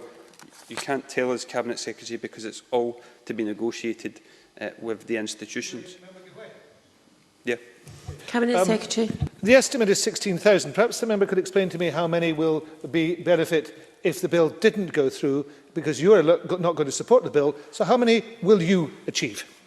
Neil Bibby. This is your bill, Cabinet Secretary. I'm asking how many young people from deprived backgrounds will get into university as a result of this bill, and there is no answer from the Cabinet Secretary. When challenged on that point by the committee, the Cabinet Secretary said they do not expect an overall target to be set. If the government was serious about widening access, it would be serious about answering such questions. Officials even downplayed the possibility of financial penalties if universities did not meet targets, something that the Cabinet Secretary has now talked up. All of this is to be achieved without a new and additional budget, and there will not be any displacement either. If it sounds too good to be true, Presiding Officer, it is because it probably is. Mike Russell may now desperately say that other parties are voting against widening access as a last line of defence. Well, he and the SNP would know all about voting against widening access. The SNP voted against widening access when they slashed college budgets in 2011 and 12. SNP backbenchers even applauded and cheered voting to cut college budgets and therefore widen access in February this year. And that's not to mention they have voted to cut the bursaries of the poorest students in Scotland. This hasn't been a good year for Mike Russell. He misled the Chamber about college budgets. He has a well-publicised and embarrassing spat with a college chair over a spy pen. And now to cap off the year, he can take his SNP poodles with him on this bill, but he can't take this Parliament. The Parliament, apparently, he wants to disrupt. I now call Stuart Maxwell to be followed by Liam MacArthur. Thank you, Presiding Officer. It's been an interesting journey for the committee taking this bill through. It's been a very intense process with a lot of difficult evidence and a lot of, I think, very interesting evidence in terms of what was a very complex bill dealing with a number of areas. But, and I'll come on to this in a moment, that is what Parliament is supposed to do. That is what its committees are about. And I'm not surprised, but I am disappointed by Labour's reaction to having to do that difficult process. But can I begin by just speaking briefly as a convener of the committee for a moment? Can I thank all the committee members for their work and effort and their dedication to going through this bill and treating it with the seriousness it obviously deserved. Can I particularly thank all the witnesses who gave us oral evidence and those who submitted written evidence? They certainly deserve our thanks. And can I particularly thank both the clerking team and Spice for their efforts in supporting us through this process. I want to begin with some of the comments that have been well, they've been made here today, but they've also been made throughout the process of this bill, particularly at stage 1 and again at stage 2 and here at stage 3 by, in particular, the Labour Party members. And they have rested their arguments about it being a dog's breakfast, a shambles, badly drafted legislation, etc., on the basis that there's been so many amendments. Now, there have been a lot of amendments. There have been 196 at stage 2 and 115 at stage 3. If that's the definition of badly drafted legislation, then the Land Reform Scotland Bill was an utter disaster, because it had 492 amendments at stage 2. It had 245 amendments, or 215 amendments at stage 3. What an utter catastrophe that bill must be, Mr Bibby, Mr Findlay. You must be absolutely ashamed of that piece of legislation. No, I won't, because I've only got 4 minutes. But let's talk about the Planning Sector Scotland Bill, 255 amendments at stage 2. Adoption in children, 387. Protection of vulnerable groups, 271. Antisocial behaviour, over 340. I won't go over all the rest of it, because clearly it's your view that all of that legislation, which I think was good legislation, and the Parliament did a good job in analysing the bills and doing its job properly. You think these bills were all a dog's breakfast, a shambles and badly drafted legislation. All of these bills were Labour Party, Lib Dem legislation. So I'm interested to hear how you defend your view of these bills with your criticisms of this particular bill. Could you speak through the chair, please, Mr Maxwell? Apologies, Presiding Officer. Moving on to the bill itself, I think it's frankly shameful of the Labour Party to try and come here and do somersaults about supporting widening access for the poorest students, but then voting against the bill that will actually create that very process, actually create widening access, actually create spaces and actually a future for some of our poorest communities.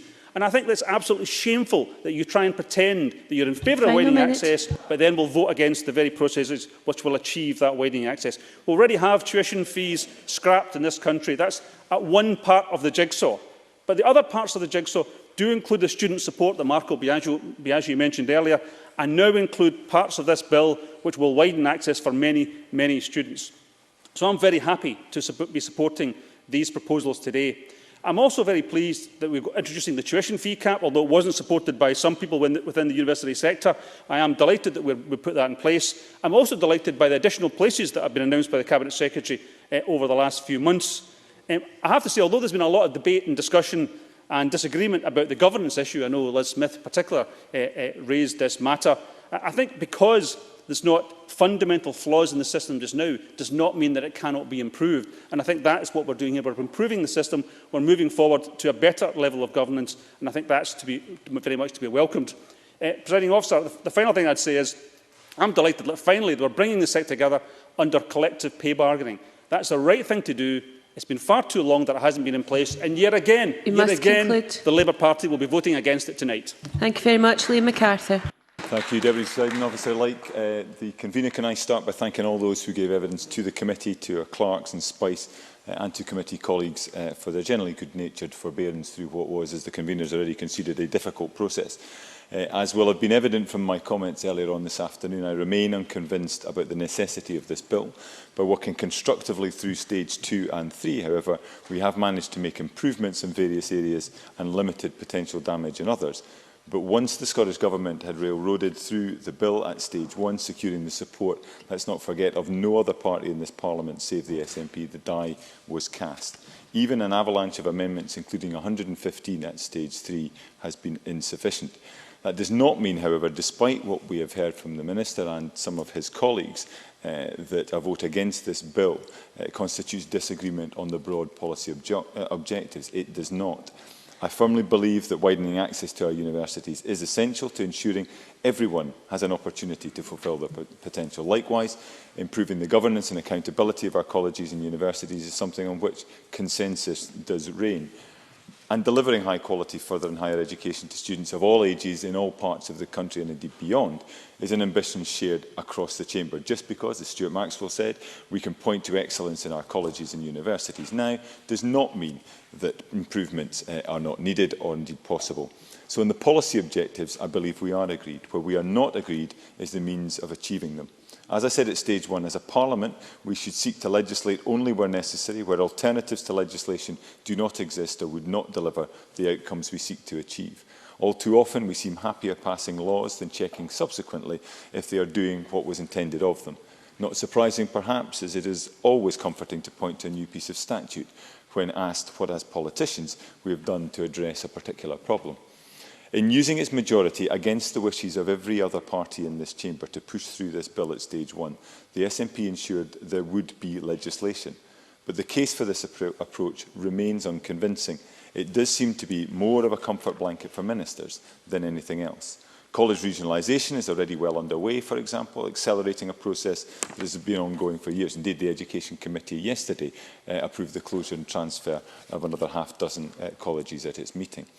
Improvements to the bill have been made since stage 1, I accept, but the case for the bill itself, in order to deliver these changes, is not. Similarly, on widening access, notwithstanding Marco Biagi's very thoughtful comments, the case for legislation seems more symbolic than anything else. Progress in this area has been far too slow, and NUS Scotland has argued that, quote, it is important to create a defined link between the public funding universities receive and the public benefit they provide. That may be the case, but it's not a justification for legislation. The minimum income guarantee will help, and fair access agreements are now in place. Along with the funding levers ministers have at their disposal, such agreements can help ensure access becomes core to the mission of our universities. I welcome recognition of the broader definition needed for underrepresented groups, including those with learning difficulties, but believe that fair access agreements linked to funding carrots and sticks could achieve the same ends. And on governance, I entirely accept that improvements were needed in terms of staff and student representation, the need for greater diversity, transparency and accountability. Changes in the way our universities and colleges are run were ripe for reform. Again, though, I would question whether this requires legislative underpinning. Robust codes of good governance, adherence to which would be mandatory for securing public funding, seems as effective and would run less of a risk of compromising the responsible autonomy that is the hallmark of the world's most successful universities. Deputy Presiding Officer, our colleges and universities are critical to our success as a nation, economically, socially, culturally. It is right that we focus on helping ensure they are well run and accountable, diverse in their make-up in every sense, and providing opportunities for all to fulfil their potential. These are shared ambitions. However, I regret the vote that took place at stage 1 set us on a path that prioritised ministers' desire to pass a bill over a serious rethink about how best to achieve those shared ambitions. That is indeed regrettable. Thank you very much. We now turn to the closing speeches and to call on Liz Smith. 4 minutes, please. Thank you very much, Deputy Presiding Officer. Throughout this process, from the very early days, I've listened very carefully to the Scottish Government, to my colleagues in the opposition parties, and to the witnesses from both the colleges and universities. And I hope I have been assiduous in considering each aspect of the bill. At the start of the stage 1 process, the Scottish Government asked us to examine specifically the context in the following criteria. Firstly, whether it would provide better support for jobs and economic growth, whether it would improve the life chances of students, and whether it would fundamentally change the provision of skills so as to link learning to demand. These were the criteria that we were asked to judge the bill against. The Scottish Conservatives took the Scottish Government at its word, and throughout that process we have listened very carefully to the views of a wide range of stakeholders right across both sectors and indeed in the wider economy to see how they view the bill in relation to these principles.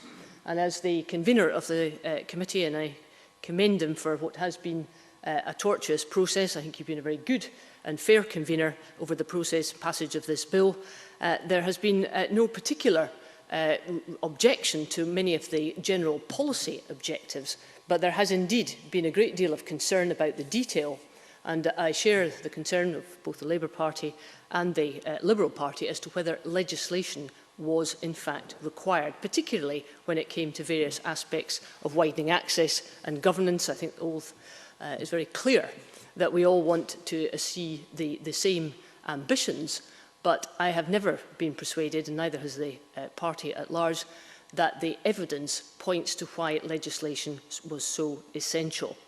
We heard the Cabinet Secretary argue time and time again that there was far too much in the way of duplication of courses within our colleges, and that the 1992 legislation, which the Conservatives brought in, was preventing the college sector from moving forward. Yet that is the very legislation which allowed colleges to increase their flexibility and to respond better to the needs of their local areas.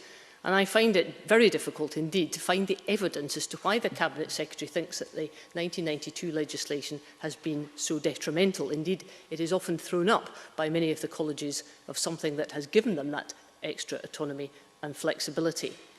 On the question of widening access, and I repeat yet again that the Scottish Conservatives are very firmly in favour of widening access. Where we have a grave difference of opinion with the Scottish Government is where that focus should be.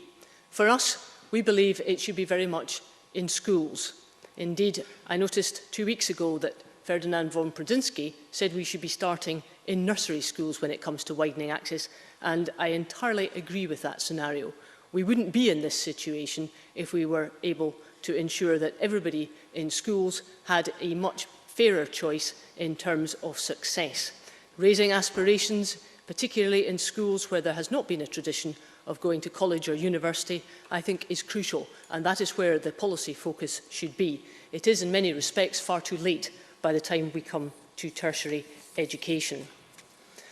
Cabinet Secretary, the fact that the opposition parties oppose various elements of this bill is one thing, but the fact that the further and higher education sectors have both raised very significant concerns about the drafting and the way that this bill has progressed is quite another.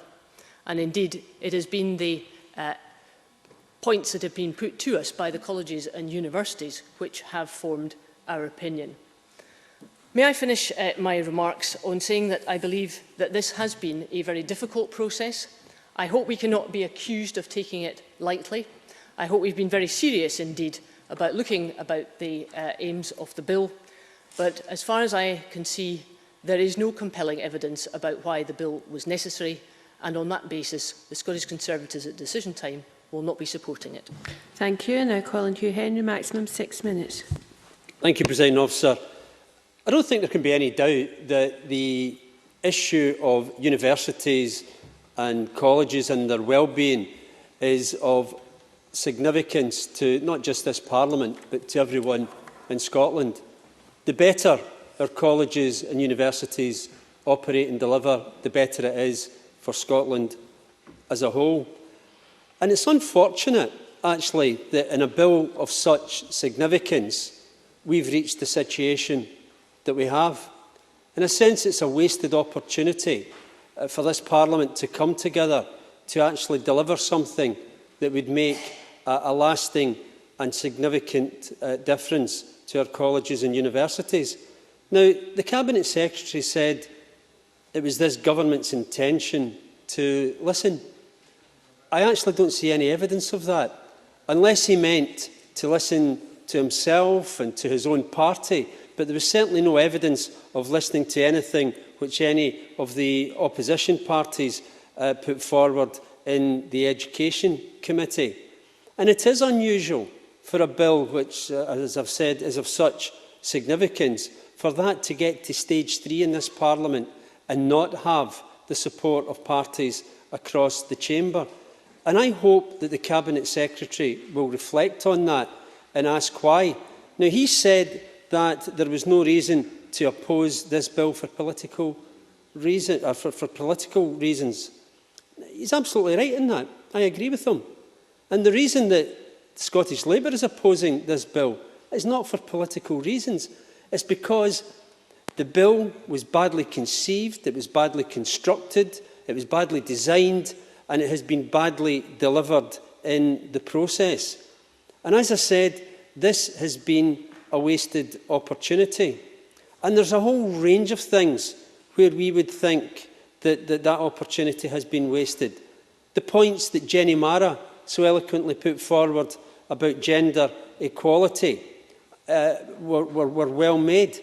And I cannot for the life of me fathom why this government could not reach out and grasp the opportunity given by Scottish Labour and by Jenny Mara to actually do something about what we all recognise is completely and utterly unacceptable. And on the question of widening access, I actually think it is disappointing that the Scottish Government refused to take the opportunity to go further in attempting to widen access. And I don't just mean by doing more about the number of young people from disadvantaged communities who go to university. I actually concur with what Liz Smith has said about the widening access debate starting in the early years coming through school, so that our young people, irrespective of their backgrounds, are ready, able and confident to go to university because of their abilities and not because of their financial circumstances. And that investment needs to be made, and yet the evidence is, in council after council, irrespective of the political leadership across Scotland, that they are struggling to deliver essential education and essential services in the early years. And why, if, as the Cabinet Secretary said, that he thinks that there is the best student support package, why is this government persisting in financially penalising poorer students by cutting grants in order to generate funds to give to wealthier students access to cheap loans? You should not penalise the poor to help the better off, and that is a perverse notion, and that is something that you could have and refused to do in terms of widening access. But there's also, I think, a trend in this bill that is deeply, deeply worrying and indeed a bit scary. I remember the debates before this Parliament was created, where some people in Scotland had the fear that power and control and services would begin to be centralised in the Scottish Parliament and the Scottish Government, and they were told, no, that would not happen. And yet, since 2007, we have seen a clear trend of a move towards the centralisation of power under the control of ministers. And this bill, I think, does it in spades. We are seeing more centralisation, we are seeing more ministerial influence, and we are seeing more ministerial control. Final minute. And that is the wrong way to take things forward. The Cabinet Secretary described this as real reform. Does he actually believe that the chaos that's been caused in our further education sector is actually positive reform? There is no one who sees, outside this Parliament, who actually sees what is happening as of positive benefit. Staff are worried, students are worried, and we're seeing people at each other's throats at a local level where they see services beginning to, and courses beginning to drift away. Others are scared to speak out because they fear for their own positions, particularly with the mergers, and all the while we have more and more power coming into the hands of the minister. This is the wrong way to go. It's creeping centralisation. It's undermining, I think, a long tradition of decentralisation in Scotland, and I think we are going in the wrong direction. Thank you very much. I now call on Michael Russell to wind up the debate. Cabinet Secretary, 8 minutes maximum, please. Thank you, Presiding Officer. 2 weeks ago, I had a visit in my constituency office from the former MSP for Argyll and Bute, Jim Mather, and he, those of you who know, those members of the Chamber who know him will know that he would recommend a number of books to me, and he recommended a management book, which was of particular relevance, he said, because it addressed the issues that one finds in public life when new ideas are promulgated, because the book outlines 4 types of opposition. The first opposition is to say we don't need it yet. The second type of opposition is to say, we don't need it, period. The third type of opposition is to ask endless questions of detail to stop it happening. And if all that fails, then the fourth one is character assassination. Now, we've seen all of that. So I want to cut through all of that today. No, I would like to make some progress. I'm sorry, I want to make some progress. I only have 8 minutes.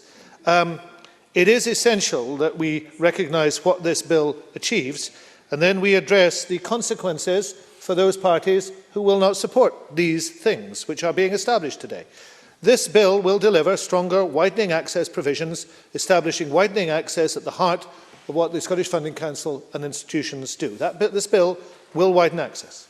Secondly, it will create structures for a reformed college sector which will deliver better outcomes for learners and businesses. That's accepted across the sector. So if people vote against this bill, they're voting against better outcomes for learners and businesses. It will pave the way for national pay bargaining in the college sector. Whoever invented it, that's what this does. If you vote against it, you vote against that. No, I won't. I won't. No, thank you, Mr Finlay. I'd like to make some progress. It will address the lack of equality on the governing bodies of our post-16 institutions. It will do that. It will do that to the limit of the Scottish Parliament's powers. And if you vote against it, you vote against the progress on gender issues. It will improve governance across both sectors, and there's no doubt about that. It takes the recommendations of 2 independent reviews and it brings them in, and they are independent reviews. And it puts in place mechanisms to help prevent young people dropping out of education. So there is the shopping list. It also does things for student association another way, but there is a shopping list. And if this bill were not to pass, these things would not come to pass. And that's very important indeed. No, I won't, Mr Finlay. Thank you very much. Now, I want to Presiding Officer, if I could make some progress. I want to address Liz Smith's concerns, because I recognise Liz Smith's ideological objections to much of what we are trying to achieve in this bill, and I want to address 1 or 2 of them. I don't recognise any ideological objections from Labour at all. I just recognise oppositionalism. But in the case of the Tories, I recognise this. And I was surprised when Liz Smith defined, essentially in her opening remarks, how reform should come about. She defined it that we would have to make sure that a sector being reformed was in agreement. Let me use 2 words to question that. The 2 words are Michael Gove. It is simply not true that when reform comes about, everybody will agree with it. But what I am glad about is the wide level of support that we have here across the sector. And let me quote 3 people on it. We're very supportive of the whole bill in terms of intentions with regards to widening participation, greater efficiency of the sector and greater accountability. Professor Sir Timothy O'Shea, Principal of Edinburgh University.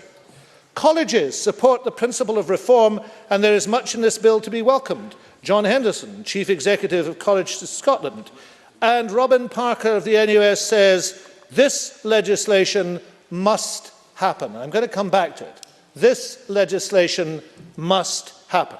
So whether intentionally or unintentionally, the impression given that nobody supports this bill, and this bill is simply dreamed up and put on the statute book, this bill is supported across the sector. It's also the result of a lengthy and detailed process. And again, if you had just been observing this debate, had just arrived from Mars, you might think that no work at all had been done to get the sector on side and to involve the sector in the process. It is a controversial and complex bill. Stuart Maxwell was right to say that. It does require some hard work from members, both to understand how this sector will change and improve, and also to participate in the improvement of the bill. And we've seen that from most sides of the chamber. But of course, what we did was we published a set of intentions in putting learners at the centre. Then there were 2 independent reviews of governance, not 1, but 2, which discussed and consulted, and they were wide-ranging, and they represented across the sector, and indeed, with 1 exception, they were unanimous in their recommendations. Then we consulted very widely, then a bill was published, then at stage 1 there was considerable evidence taken, and then there was a process of amendment, as Stuart Maxwell has also pointed out, not a particularly detailed section of amendment in terms of numbers of amendment, but those took place. And we listened at stage 1 and at stage 2, so when we came to stage 3, there was further improvements to the bill. And if we look at the figures for those improvements, and again, if you just arrived from Mars, you might believe that the government has put forward thousands of amendments to burden the poor members of the committee. Actually, less than half of the stage 2 amendments were lodged by the government. 76 of 191. None of those represented a major policy shift, but they were developed to improve the bill for the benefit of learners. And then stage 3 amendments, let's look at them. 58 amendments out of a total of 120 came from the government.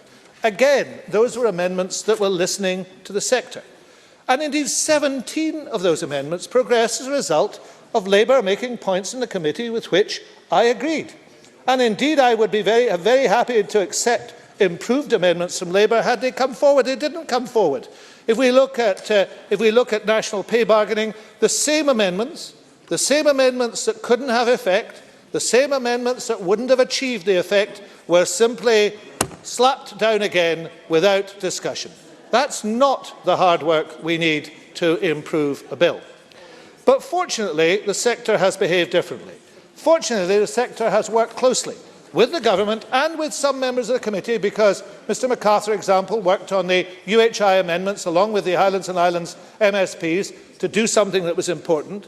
Fortunately, that took place, and we ended up with a bill that was much improved. And indeed, that is the purpose of legislation. The much vaunted system we have in this Parliament improves legislation as we go along. If members or some members don't understand that and they aren't prepared to put the effort in, well, tough. Because the job of legislating is to put the effort in. And now we have a piece of legislation that actually works for Scotland. It is a piece of legislation that is going to improve the situation for learners in Scotland. And therefore, I go back to the point with which I opened. If anybody in this chamber votes against it today, here is what they are voting against. They are voting against widening access. You can't support widening access and vote against it. They're voting against a reformed college sector, delivering better outcomes for learners and businesses. They're voting against national pay bargaining in the college sector. They're voting against issues to improve gender balance on the boards of the governing bodies of colleges and universities. I wondered how long it would be before Mr Finlay started to laugh at the things that need to happen in Scotland. Cabinet Secretary, you must conclude. He would vote against governance across both sectors. Order. And he would vote against mechanisms to help the young people of Scotland. That's what you vote against if you vote against it. I quote Robin Parker again. This legislation must happen. That's what students are saying. I hope this chamber is listening. Thank you, Cabinet Secretary. That concludes the debate on the Post-16 Education Scotland Bill. It's now time to move on to the next item of business. And the next item of business is consideration of Business Motion 7139 in the name of Joe Fitzpatrick on behalf of the Parliamentary Bureau, setting out a business programme. I would ask any member who wishes to speak against the motion to press the request to speak button now. And I call on Joe Fitzpatrick to move motion number 7139. Moved. Thank you. No member is asked to speak against the motion. Therefore, I will now put the question to the chamber. The question is that motion number 7139 in the name of Joe Fitzpatrick be agreed to. Are we all agreed? Yes. Motion is therefore agreed to. The next item of business is consideration of Business Motion 7140 in the name of Joe Fitzpatrick on behalf of the Parliamentary Bureau, setting out a Stage 1 timetable for the Bankruptcy and Debt Advice Scotland Bill. I would ask any member who wishes to speak against the motion to press the request to speak button now, and I call on Joe Fitzpatrick to move motion number 7140. Minister. Moved. No member has asked to speak against the motion. Therefore, I will now put the question to the chamber. The question is that motion number 7140 in the name of Joe Fitzpatrick be agreed to. Are we all agreed? Yes. The motion is therefore agreed to. The next item of business is consideration of Business Motion 7141 in the name of Joe Fitzpatrick on behalf of the Parliamentary Bureau, setting out a Stage 1 timetable for the Public Bodies Joint Working Scotland Bill. I would ask any member who wishes to speak against the motion to press the request to speak button now, and I call on Joe Fitzpatrick to move motion number 7141. Moved. Thank you, Minister. No member has asked to speak against the motion, and therefore I will now put the question to the chamber. The question is that motion number 7141 in the name of Joe Fitzpatrick be agreed to. Are we all agreed? Motion is agreed. The next item of business is consideration of 3 Parliamentary Bureau motions, and I would ask Joe Fitzpatrick to move motion number 7144 on designation of a lead committee. Moved. Thank you. Motion number 7145 on approval of an SSI. Moved. Thank you. And motion number 7156 on parliamentary recess dates. Formally moved. Thank you.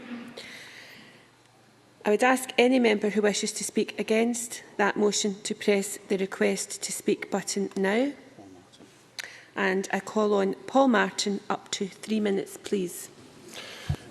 Presiding Officer, I rise to oppose the business motion in the name of Joe Fitzpatrick on behalf of the Parliamentary Bureau, and particularly in respect of the recess dates, that they should be amended to allow for this Parliament to be closed down from the 23rd of August until the 21st of September 2014, inclusive.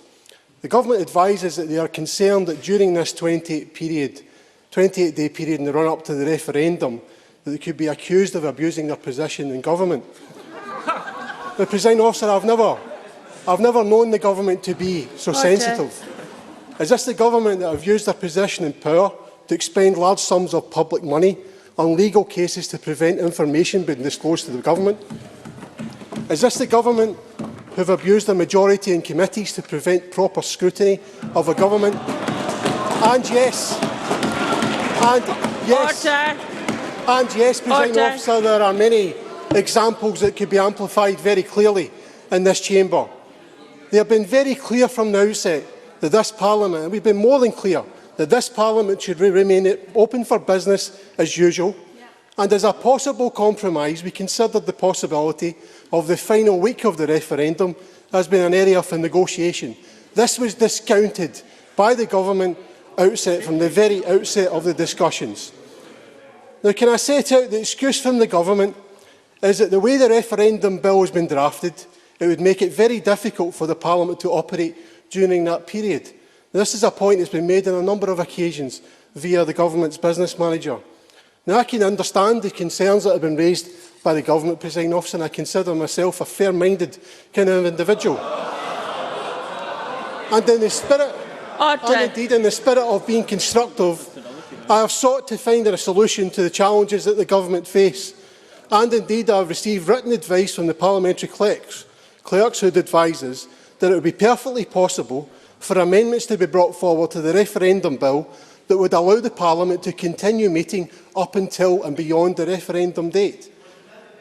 I'll give way in a second.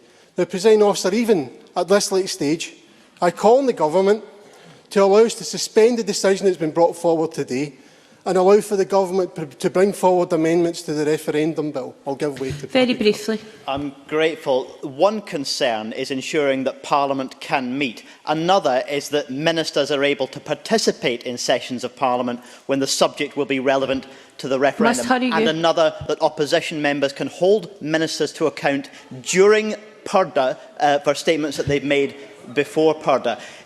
I'm afraid I must hurry you. Why have the members' colleagues not put forward amendments during the evidence sessions on the bill to actually propose changes to the bill? Paul Martin, I'm afraid your time is up. Okay. Presiding Officer, I think we've brought forward a number of very constructive and reasonable proposals to the Government, and we call on the Government to suspend the decision today and ensure that we bring forward amendments to the referendum bill. Thank you. I now call on Joe Fitzpatrick to respond. Minister, up to 3 minutes. Presiding Officer, on the 15th of October 2012, the historic Edinburgh Agreement was signed and paved the way for the referendum which will be held on 18th of September next year. Central to that agreement was the commitment to ensure that this Parliament will deliver a referendum that meets the highest standards of fairness, transparency and propriety. This is reflected in Schedule 4 of the referendum bill, which proposes restrictions on what the Government, public bodies and this Parliament can do during the 28 days prior to the referendum. That 28-day period exactly the same as what was used for the last Scottish Parliament elections. To comply with the spirit of both the Edinburgh Agreement and Schedule 4 of the referendum bill, it is clear that the Parliament cannot operate as normal in the 28-day period. What could be debated and scrutinised would be heavily restricted. Therefore, the Bureau is proposing alterations to the normal 9-week summer recess period. In coming to a decision, there are 3 principles we should adhere to. Firstly, I believe there should be no extension to the normal period of recess. Unlike the proposal put forward by the Conservative Party and supported by the Labour Party and Liberals, which added 1 week to the recess. Secondly, we should be mindful of school holidays in Scotland. And thirdly, we should protect the 28-day period. This will, contrary to the wild suggestions of some, ensure that we maintain the time available for this Parliament to conduct business without restrictions. So while others wish to waste parliamentary time, we wish to protect it. Presiding Officer, the cat is well and truly out of the bag. And now we know the real reason for the feigned outrage of the unholy Labour-Tory Liberal alliance. Far from being concerned about parliamentary procedures, they've been found out for simply seeking to grant themselves with an extra week's holiday. They should all be truly ashamed of themselves. Presiding officer, these proposals achieve all. Presiding officer, these proposals achieve all of the three principles and simply move 3 weeks of the usual 9-week recess from August to September. This is a sensible and pragmatic approach and for this period, which is of huge significance to our nation's history. Presiding officer, I move the motion on behalf of the Parliamentary Bureau. Thank you. The question on these motions will be put at decision time, to which we now come, and there are 4 questions to be put. The first question is that motion 7108 in the name of Michael Russell on the post-16 Education Scotland Bill be agreed to. Are we all agreed? The Parliament is not agreed, therefore we will move to a vote. Members should cast their votes now.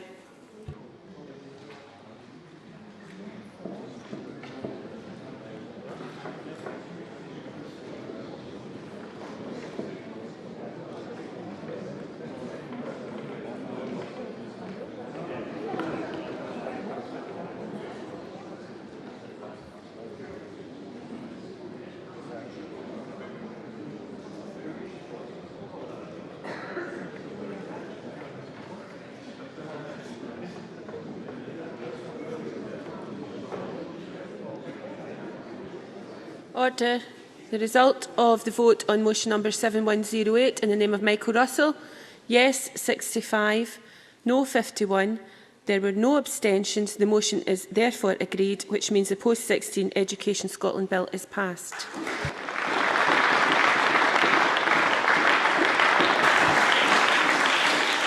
The next question is that motion 7144 in the name of Joe Fitzpatrick on designation of a lead committee be agreed to. Are we all agreed?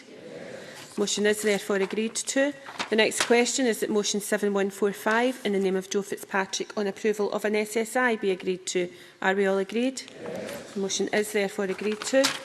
The next question is that motion 7156 in the name of Joe Fitzpatrick on parliamentary recess dates be agreed to. Are we all agreed? No. The Parliament is not agreed, therefore we will move to a vote. Members should cast their votes now.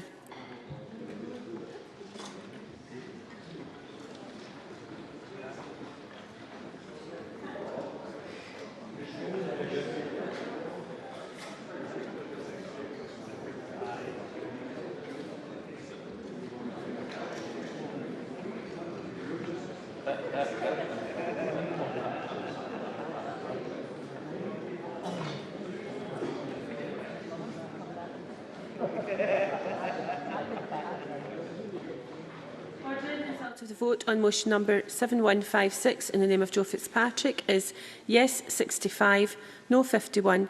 There were no abstentions. The motion is therefore agreed, and that concludes decision time.